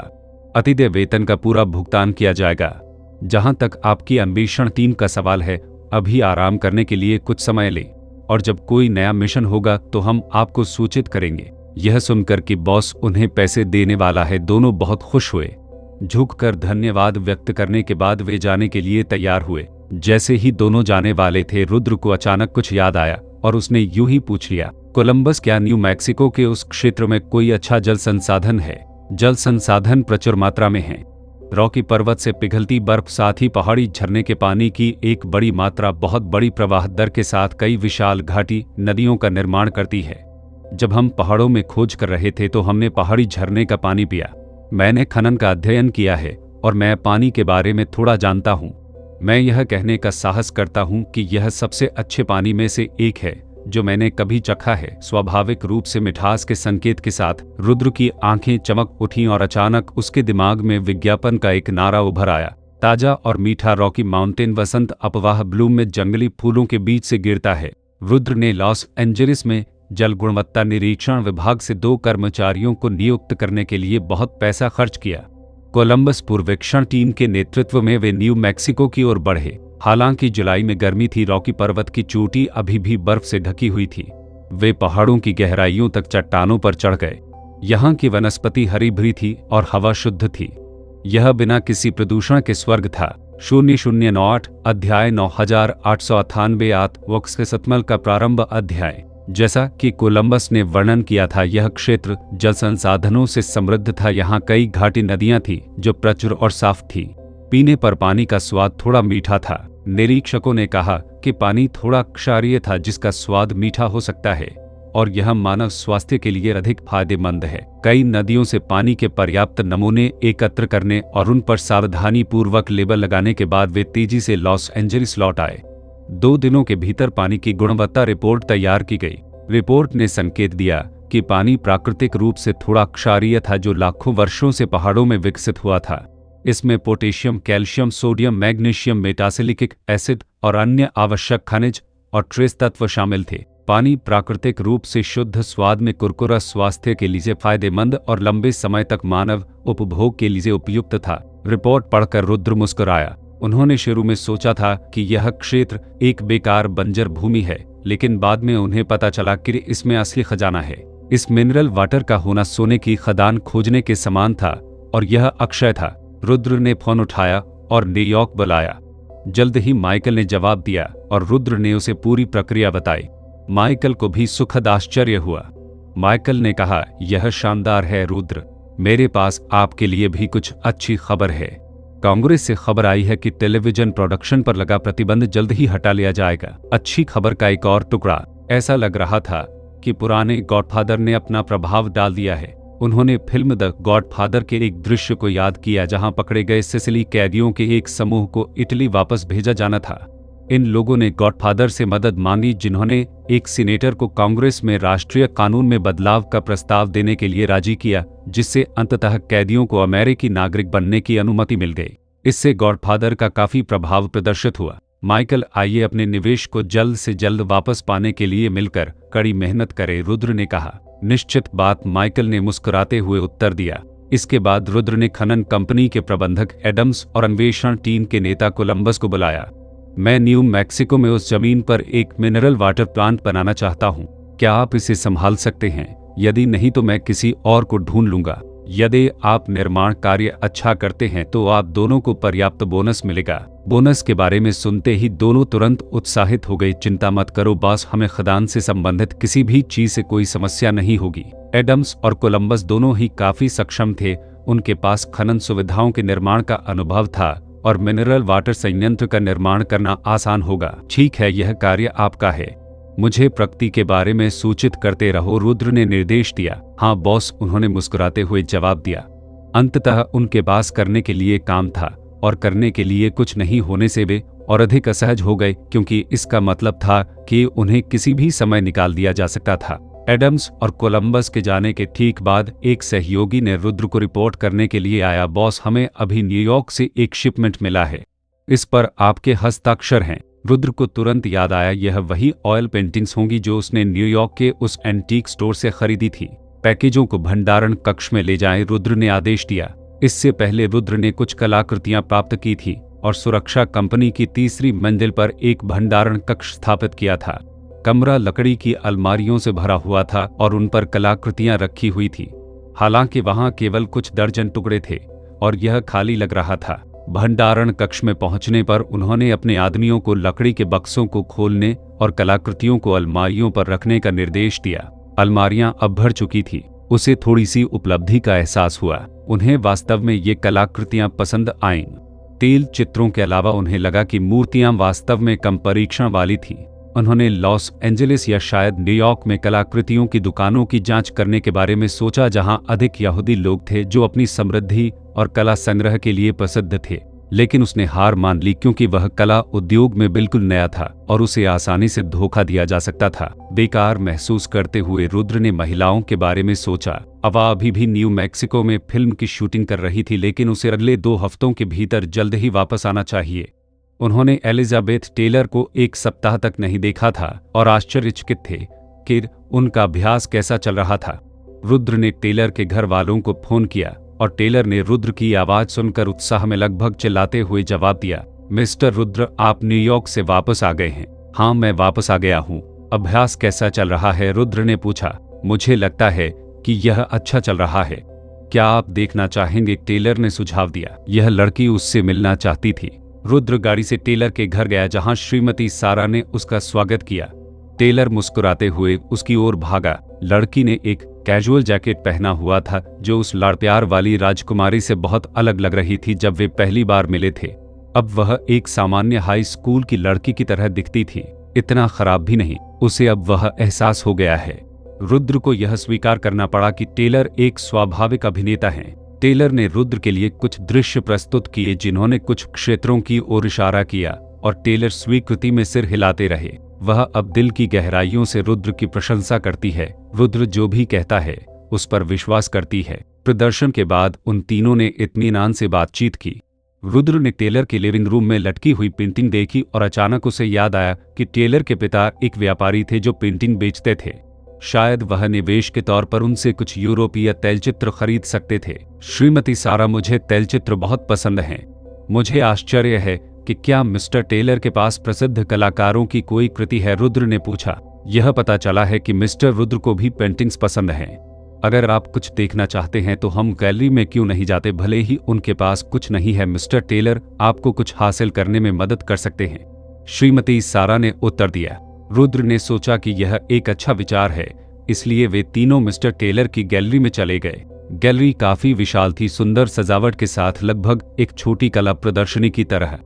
मिस्टर टेलर ने रुद्र का अभिवादन किया और यह सुनकर कि रुद्र पेंटिंग खरीदना चाहता है, उन्होंने उसे गैलरी दिखाई और पेंटिंग और उनके कलाकारों का परिचय दिया। यह मैक्स अर्न्स्ट की अति यथार्थवादी शैली में बनाई गई एक पेंटिंग है जो अब बहुत लोकप्रिय है। यह जीन डबफेट की एक पेंटिंग है जो क्रूर कला की शैली से संबंधित है। यह जैक्सन पोलक की एक पेंटिंग है, वह हमेशा अमूर्त कला के माध्यम से विचार व्यक्त करना पसंद करते हैं। श्री टेलर ने एक एक करके उनका परिचय कराया। अफसोस की बात है कि रुद्र इनमें से किसी भी चित्रकार को नहीं पहचानता। अपनी जानकारी के अनुसार उन्हें केवल कुछ ही यूरोपीय चित्रकार याद हैं, और ऐसा केवल इसलिए क्योंकि उन्होंने समाचार देखा था कि कैसे उनकी पेंटिंग भारी कीमतों पर बिकी। 0099 अध्याय 9999 रिनाइलेना एक्सिटमल का प्रारंभ अध्याय। क्या आपके यहाँ मोनेट वान गॉग सिजेन या पिकासो की कोई पेंटिंग है? रुद्र ने पूछा। टेलर ने आश्चर्य से रुद्र की ओर देखा, पलकें झपकाईं और फिर अजीब ढंग से मुस्कुराया। मुझे खेद है मिस्टर रुद्र, वे सभी प्रसिद्ध कलाकार हैं, उनकी हर एक पेंटिंग कीमती है। मेरे पास उनकी पेंटिंग्स यहाँ नहीं हैं। तो फिर आपके यहाँ जो पेंटिंग्स हैं उनकी कीमत आमतौर पर कितनी है? टेलर ने उत्तर दिया, यहाँ प्रदर्शित पेंटिंग उन कलाकारों द्वारा है जो कला जगत में कुछ हद तक जाने माने हैं, जिनकी कीमतें $3000 से $20,000 तक हैं। रुद्र ने मन ही मन आह भरी, यह भी सस्ता नहीं है। उन्होंने सोचा कि क्या इन कलाकारों का काम भविष्य में प्रसिद्ध होगा? यदि वे ऐसा नहीं करते तो उनके काम में निवेश करना बेकार होगा। यहाँ एक पेंटिंग के लिए पैसा एक महत्वपूर्ण राशि है। हालांकि रुद्र को रेड वीर गिरोह के पैसे को सफेद करने का एक तरीका चाहिए था, लेकिन वह इतना फिजूल खर्ची नहीं कर सका, विशेषकर इस समय तो बिल्कुल भी नहीं जब वह हर जगह निवेश कर रहे थे और उनके पास धन की कमी थी। अगले दिन रुद्र गाड़ी से शहर चला गया। हॉलीवुड स्टूडियो फिल्मों की शूटिंग के अलावा यह जनता के लिए भी खुला था और हॉलीवुड आने वाले कई लोग इसे आकर्षणों में से एक मानते थे। 2 लड़कियां बस से उतरी। वाह एलेना, देखो, यह गॉन विद द विंड का पोस्टर है। भूरे बालों वाली एक सुंदर लड़की ने लगभग 10 मीटर ऊंचे एक विशाल पोस्टर की ओर इशारा किया और कहा। एलेना नाम की लड़की का चेहरा ब्रिटिश था, उसकी विशेषताएं उत्कृष्ट और सुंदर थी। उसकी त्वचा गोरी और नाजुक थी और उसकी 2 बड़ी आंखें थी जो जोश से चमकती थी। उसने सफेद पोशाक पहनी थी जिसमें स्वाभाविक रूप से एक युवा सुंदरता का अनूठा आकर्षण झलक रहा था। एलेना नाम की लड़की ने सिर हिलाया। हाँ, मुझे स्कारलेट बहुत पसंद है। भूरे बालों वाली लड़की ने मुस्कुराते हुए कहा, मुझे एलिसिया रेड पसंद है। उन्होंने सेट में प्रवेश करने के लिए $2 खर्च किए, जहां एक दल फिल्मांकन कर रहा था और दूरी पर कई पर्यटक इकट्ठे थे। यह सप्ताहांत था, इसलिए वहां सामान्य से अधिक लोग थे। पर्यटकों को सेट पर फिल्म देखने की अनुमति देना स्टूडियो की सबसे बड़ी विशेषता थी, विशेष रूप से यूनिवर्सल, MGM और वार्नर ब्रदर्स जैसी बड़ी कंपनियों के लिए। हॉलीवुड कंपनियां पैसा कमाने का कोई भी मौका नहीं छोड़ती थीं, यहां तक कि उन्होंने वॉल स्ट्रीट वर्ल्ड से पैसे चुराने का भी साहस किया। भूरे बालों वाली लड़की ने अफसोस जताते हुए कहा, दुर्भाग्य से इस दल में कोई सितारा नहीं है। मुझे अपने पसंदीदा सितारे का ऑटोग्राफ नहीं मिल सका। एलेना नाम की लड़की ने कहा, बस इसे एक मजेदार सैर के रूप में माने। उन्होंने कुछ देर तक फिल्म की शूटिंग देखी और फिर दूसरे सेट पर चले गए। अंत में तीसरे सेट पर भूरे बालों वाली लड़की ने एक पुरुष स्टार, एक खूबसूरत युवा सीनियर अभिनेता को देखा और उत्साह से ऑटोग्राफ लेने के लिए दौड़ पड़ी। जैसे ही दोपहर होने को आई, दोनों लड़कियों ने सड़क पर एक छोटे से रेस्तरां में खाना खाया। एलेना नाम की लड़की ने कहा, मैं आज सुबह आपके साथ गई थी, इसलिए आज दोपहर को मेरे साथ जाने की आपकी बारी है। ओह, आप फिर से उन ऑयल पेंटिंग की दुकानों पर जाना चाहेंगे? उन चीजों में इतना दिलचस्प क्या है? भूरे बालों वाली लड़की चिल्लाई। लेकिन वे मुझे पसंद हैं। हम आने से पहले सहमत थे, प्रत्येक आधे दिन के लिए। अपने शब्दों से पीछे मत हटो ईशा ने चिल्लाते हुए कहा, ठीक है, मैं आज दोपहर आपके साथ चलूंगी। दोपहर के भोजन के बाद वे शॉपिंग स्ट्रीट पर चले गए। वहां लोगों की काफी हलचल थी। जैसे ही वे आगे बढ़े, एक आदमी उनके पीछे आ गया। इस आदमी ने झुर्रियों वाला सूट पहना हुआ था, उसकी ठुड्डी पर एक छोटा सा ठूंठ था और वह कुछ अस्त व्यस्त दिख रहा था। वह भूरे बालों वाली लड़की के पीछे पीछे चला, धीरे धीरे उसकी गति से कदम मिलाते हुए, और अपना हाथ ईशा के बैग की ओर बढ़ाया। ईशा को जैसे कुछ समझ में आया और उसने पीछे मुड़कर देखा तो एक मैला कुचैला आदमी उसके बैग में हाथ डाले हुए था। आह! ईशा डर के मारे चिल्ला उठी, यह देखकर कि उसे पहचान लिया गया है। उस आदमी ने कोई और दिखावा नहीं किया और ईशा का हैंडबैग छीनने की कोशिश की। सहज रूप से ईशा ने उसे कसकर पकड़ लिया और दोनों सड़क पर संघर्ष करने लगे। कुतिया जाने दो, नहीं तो मैं तुम्हें चाकू मार दूंगा। उस आदमी की आंखों में खतरा झलक रहा था और उसने अपने कोट से चाकू निकाला और ईशा पर हमला कर दिया। आह! ईशा चिल्लाई और जाने नहीं दे रही थी डर के मारे। जैसे ही चाकू लड़की पर लगने ही वाला था, सफेद पोशाक में एक पैर उसके बगल से निकल गया। एक ऊंची किक, जूते का पंजा सटीक रूप से चोर की कलाई पर लगा। वह चोर की कलाई सुन्न हो गई और चाकू उसके हाथ से छूट गया। चोर क्षण भर के लिए स्तब्ध रह गया, फिर क्रोधित और शर्मिंदा हुआ। उसने हैंडबैग छोड़ दिया, अपनी मुट्ठी भींच ली और पोशाक में लड़की की ओर झपटा। लड़की की आंखों में एक दृढ़ निश्चय झलक गया। वह थोड़ा पीछे झुकी और एक और किक मारी। इस किक को सटीक और निर्मम बताया जा सकता है, जिसमें उसकी एड़ी चोर की ठुड्डी पर लगती है, जिससे वह उड़कर जमीन पर गिर जाता है। दर्शक चौंक गए और फिर तालियां बजाने लगे। उन्हें विश्वास ही नहीं हो रहा था कि एक लड़की जो इतनी कोमल लगती थी, वह इतने शक्तिशाली युद्ध कौशल का प्रदर्शन कर सकती है और एक ही चाल में एक वयस्क व्यक्ति को जमीन पर गिरा सकती है। वे मानव शरीर में कमजोर स्थानों पर हमला करने की अवधारणा को नहीं समझते थे, लेकिन इसने उन्हें उसके द्वारा दिखाए गए कौशल की प्रशंसा करने से नहीं रोका। चोर अपने दुखते जबड़े को पकड़कर जमीन से उठा, लड़की को घृणा से देखा और तेजी से एक गली में भाग गया और नजरों से ओझल हो गया। चोर के चले जाने पर ईशा आश्चर्यचकित होकर अपनी सहेली की ओर मुड़ी। एलेना, तुम बहुत अविश्वसनीय हो। हम 2 साल तक एक ही छात्रावास में रहे और मुझे इसके बारे में कुछ भी नहीं पता था। लड़की ने अपनी पोशाक ठीक की, अपना सौम्य व्यवहार वापस पा लिया और ईशा को देखकर मुस्कुराई। आपने मुझे कभी उत्तेजित नहीं किया, तो मैं अपना कौशल क्यों दिखाऊंगा? अगर मैंने तुम्हें उकसाया तो क्या तुम मुझ पर यह कदम उठाओगे? मुझे एक झटके से बाहर निकाल दो। वाह, यह भयानक है। ईशा ने भयभीत भाव प्रकट किया। आप हमेशा बहुत शांत और संकोची दिखते हैं, लेकिन आपके अंदर एक भयंकर भेड़िया है। मैं बहुत हैरान हूँ। आपको देखकर लगता है कि आप एक पल पहले इतने खूंखार थे और अब आप अपने सामान्य रूप में वापस आ गए हैं। असली आप कौन हैं? जैसे ही वह बोल रही थी, ईशा ने अपनी रूममेट के चारों ओर चक्कर लगाया और उसके अंदर देखने की कोशिश की। ठीक है, गड़बड़ करना बंद करो। चलो कलाकृति की दुकान पर चलते हैं। एलिना ने अभी भी चक्कर लगा रही ईशा को पकड़ लिया। युवा लोग जल्दी भूल जाते हैं। दोनों जल्द ही उस अप्रिय घटना को भूल गए और अपनी पिछली योजनाओं को जारी रखा। 0100 अध्याय 1,01,000 तक सतमर की शुरुआत। अध्याय। एक वाणिज्यिक सड़क कला की दुकान में प्रवेश करते हुए दुकानदार लगभग 40 वर्ष का एक मध्यम आयु वर्ग का व्यक्ति रुद्र को प्रवेश करते देख विनम्रता से सिर हिलाया। रुद्र ने स्वयं दुकान के चारों ओर देखा। यूरोपीय फर्नीचर, चांदी के गहने, विभिन्न कलाकृतियां और एक कोने में रुद्र ने कई तेल चित्रों को देखा। इसमें 2 बड़ी पेंटिंग और 3 छोटी पेंटिंग हैं। एक पेंटिंग में पुनर्जागरण युग में फ्लोरेंस जैसा दिखने वाला चित्रण किया गया था, जबकि दूसरे में एक प्राचीन वेनिस पंक्ति जहाज को चित्रित किया गया था। 3 छोटे छोटे चित्र उत्कृष्ट ढंग से बनाए गए थे, जिनमें कुछ लोगों की छवियां थी जो परिवारों की तरह दिखती थी। क्या आपको इटली की ये तैलचित्र पसंद हैं? दुकानदार ने पूछा, यह देखते हुए कि रुद्र काफी देर से 2 बड़ी पेंटिंग्स को देख रहा था। इन तेल चित्रों की कीमतें क्या हैं? रुद्र ने पूछताछ की। दुकानदार ने उत्तर दिया, ये दोनों प्रत्येक $2,900 के हैं और 3 छोटे प्रत्येक $1,800 के हैं। यह काफी महंगा है। रुद्र ने टिप्पणी की। न्यूयॉर्क में देखी गई कीमतों की तुलना करते हुए उन्हें काफी अधिक पाया। बस उनके उत्कृष्ट विवरणों को देखें। ये कलाकार फिलिपो ब्रुनेलेस्की द्वारा प्रारंभिक पुनर्जागरण युग से उत्पन्न दुर्लभ खजाने हैं।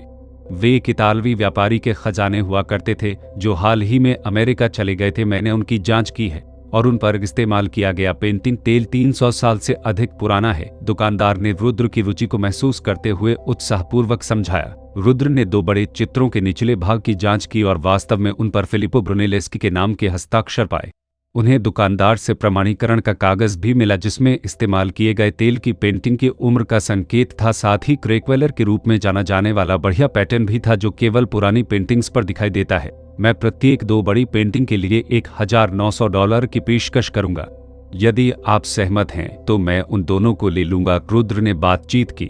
दुकानदार ने तुरंत अपना सिर हिलाया। नहीं, यह बहुत कम प्रस्ताव है। दोनों 10 मिनट से अधिक समय तक सौदेबाजी में लगे रहे और अंततः कीमत पर समझौता कर लिया। दोनों ने कुल 5,000 पर सहमति जताते हुए समझौता किया। उन्होंने सौदे पर मुहर लगाते हुए हाथ मिलाया। जैसे ही दुकानदार पैकिंग के लिए डिब्बे लाने के लिए पीछे गया, दो लड़कियां कला की दुकान में दाखिल हुई। एक के भूरे बाल थे और वह लंबा और पतला था, जबकि दूसरा लगभग 165 सेंटीमीटर लंबा था और उसका सुंदर चेहरा और लंबे काले बाल थे। इस जीवन में या पिछले जीवन में रुद्र ने अनगिनत लड़कियां देखी थी, लेकिन उससे पहले की काले बालों वाली लड़की को सबसे सुंदर में गिना जा सकता था। उसकी त्वचा कोमल थी और उसका रूप अद्भुत था। रुद्र कुछ और नजरें चुराने से खुद को नहीं रोक सका। लड़की ने रुद्र को देखा और उसे दुकानदार समझकर अभिवादन में विनम्रता से सिर हिलाया। रुद्र मुस्कुराया और जवाब में सिर हिलाया। लड़की की नज़र कला की दुकान में मौजूद वस्तुओं पर पड़ी और अंततः उन 5 तेल चित्रों पर टिकी जिन्हें रुद्र ने अभी जांचा था। वह उनकी बारीकी से जांच करने के लिए उनके पास चली गईं। थोड़ी देर बाद वह रुद्र की ओर मुड़ी और पूछा, दुकानदार, ये ऑयल पेंटिंग कितने की हैं? रुद्र ने मन ही मन सोचा कि लड़की ने उसे गलत समझा है, लेकिन उसे यह मनोरंजक लगा। वह लड़की के पास खड़े होने के लिए आगे बढ़ा और तेल चित्रों की ओर इशारा करते हुए कहा, ये दोनों प्रत्येक $2,900 के हैं, 3 छोटे प्रत्येक $1,800 के हैं। लड़की ने सिर हिलाया और फिर चित्रों की ओर देखा। उसे हर एक बहुत पसंद आया, लेकिन उसके पास उन सभी को खरीदने के लिए पर्याप्त पैसे नहीं थे।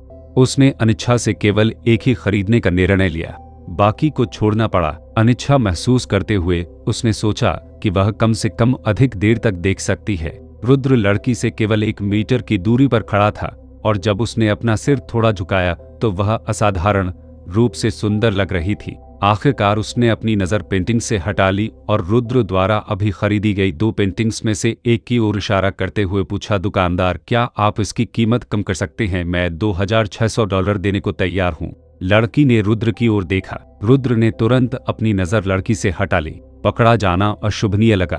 क्या आपको यह पेंटिंग पसंद है? क्या आप इसकी उत्पत्ति जानते हैं? रुद्र ने पूछा। लड़की ने जवाब देने से पहले एक पल के लिए सोचा, यह पुनर्जागरण युग के श्री फिलिपो ब्रुनेलेस्की के चित्रों में से एक होना चाहिए। आप कैसे बता सकते हैं कि यह वास्तव में पुनर्जागरण युग का है और नकली नहीं? रुद्र ने उत्सुकता से पूछा। आखिरकार उसने वह प्रमाणीकरण कागज देखा था जो दुकानदार ने उसे दिखाया था, लेकिन इस लड़की ने नहीं देखा। उसने बस थोड़ी देर के लिए इसकी जांच की और निष्कर्ष निकाला कि यह वास्तव में पुनर्जागरण युग का था। सतह पर यह कैनवास, साथ ही नीचे कैनवास का काला पड़ना और चित्रों का पिछला भाग इसे एक वास्तविक उत्कृष्ट कृति दिखाने के लिए पर्याप्त हैं। लड़की ने ईमानदारी से जवाब दिया। कैनवास का काला पड़ना क्या है? रुद्र ने तेल चित्रकला को देखकर हैरान होकर पूछा। उसे कोई काला धब्बा दिखाई नहीं दे रहा था। लड़की ने अपनी उंगली बढ़ाई और रुद्र को पेंटिंग पर बने पैटर्न की ओर इशारा किया। जैसे ही रुद्र देखने के लिए झुका, वे इतने करीब आ गए कि उनकी सांसें लगभग सुनाई देने लगी। तभी अधेड़ उम्र का दुकानदार हाथ में 2 डिब्बे लेकर लौटा। लड़की को रुद्र से बात करते देख उसने कहा, मुझे डिब्बे मिल गए, मैं तुम्हें पैक करने में मदद करूंगा। इसके साथ वह रुद्र द्वारा खरीदी गई 2 बड़ी पेंटिंग्स लाने के लिए गया। एलेना रुकी, रुद्र की ओर मुड़ी और पूछा, क्या आप दुकानदार नहीं हैं? रुद्र मुस्कुराया, मैं यहाँ तैलचित्र खरीदने आया हूँ। दुकानदार को पेंटिंग पैक करते देख लड़की ने आश्चर्य से अपनी आंखें झपकाईं और रुद्र से पूछा, क्या तुमने यह खरीदा? वह अपनी उंगली उस चीज की ओर इशारा कर रही थी जिसे वह खरीदना चाहती थी। यह सुनकर दुकानदार ने हंसते हुए जवाब दिया, यह सही है, इस सज्जन ने मिस्टर फिलिपो ब्रुनेलेस्की की दोनों पेंटिंग खरीदी। मिस, आप क्या खरीदना चाहेंगी? लड़की एक क्षण के लिए झिझकी। मैं भी वह खरीदना चाहती हूँ, उसने कहा। दुकानदार कुछ हैरान हुआ। ये पेंटिंग्स महंगी थी और किसी अज्ञात कलाकार से लोग शायद ही कभी ऐसी चीजें खरीदते हैं, और आज अचानक 2 ग्राहक दिलचस्पी दिखा रहे थे। यह काफी अजीब था। यह जानते हुए कि पेंटिंग पहले ही खरीदी जा चुकी थी, एलेना ने जोर नहीं दिया। वह अन्य सामान देखने के लिए काउंटर की ओर चली गई। काउंटर पर कांच के डिब्बे में उसे खूबसूरत चांदी की बालियां मिली। दुकानदार, ये चांदी की बालियां कितने की हैं? लड़की ने पूछा। 0101 अध्याय 1,01,101 हीरोइक इंटरवेंशनक 16 ml का प्रारंभ।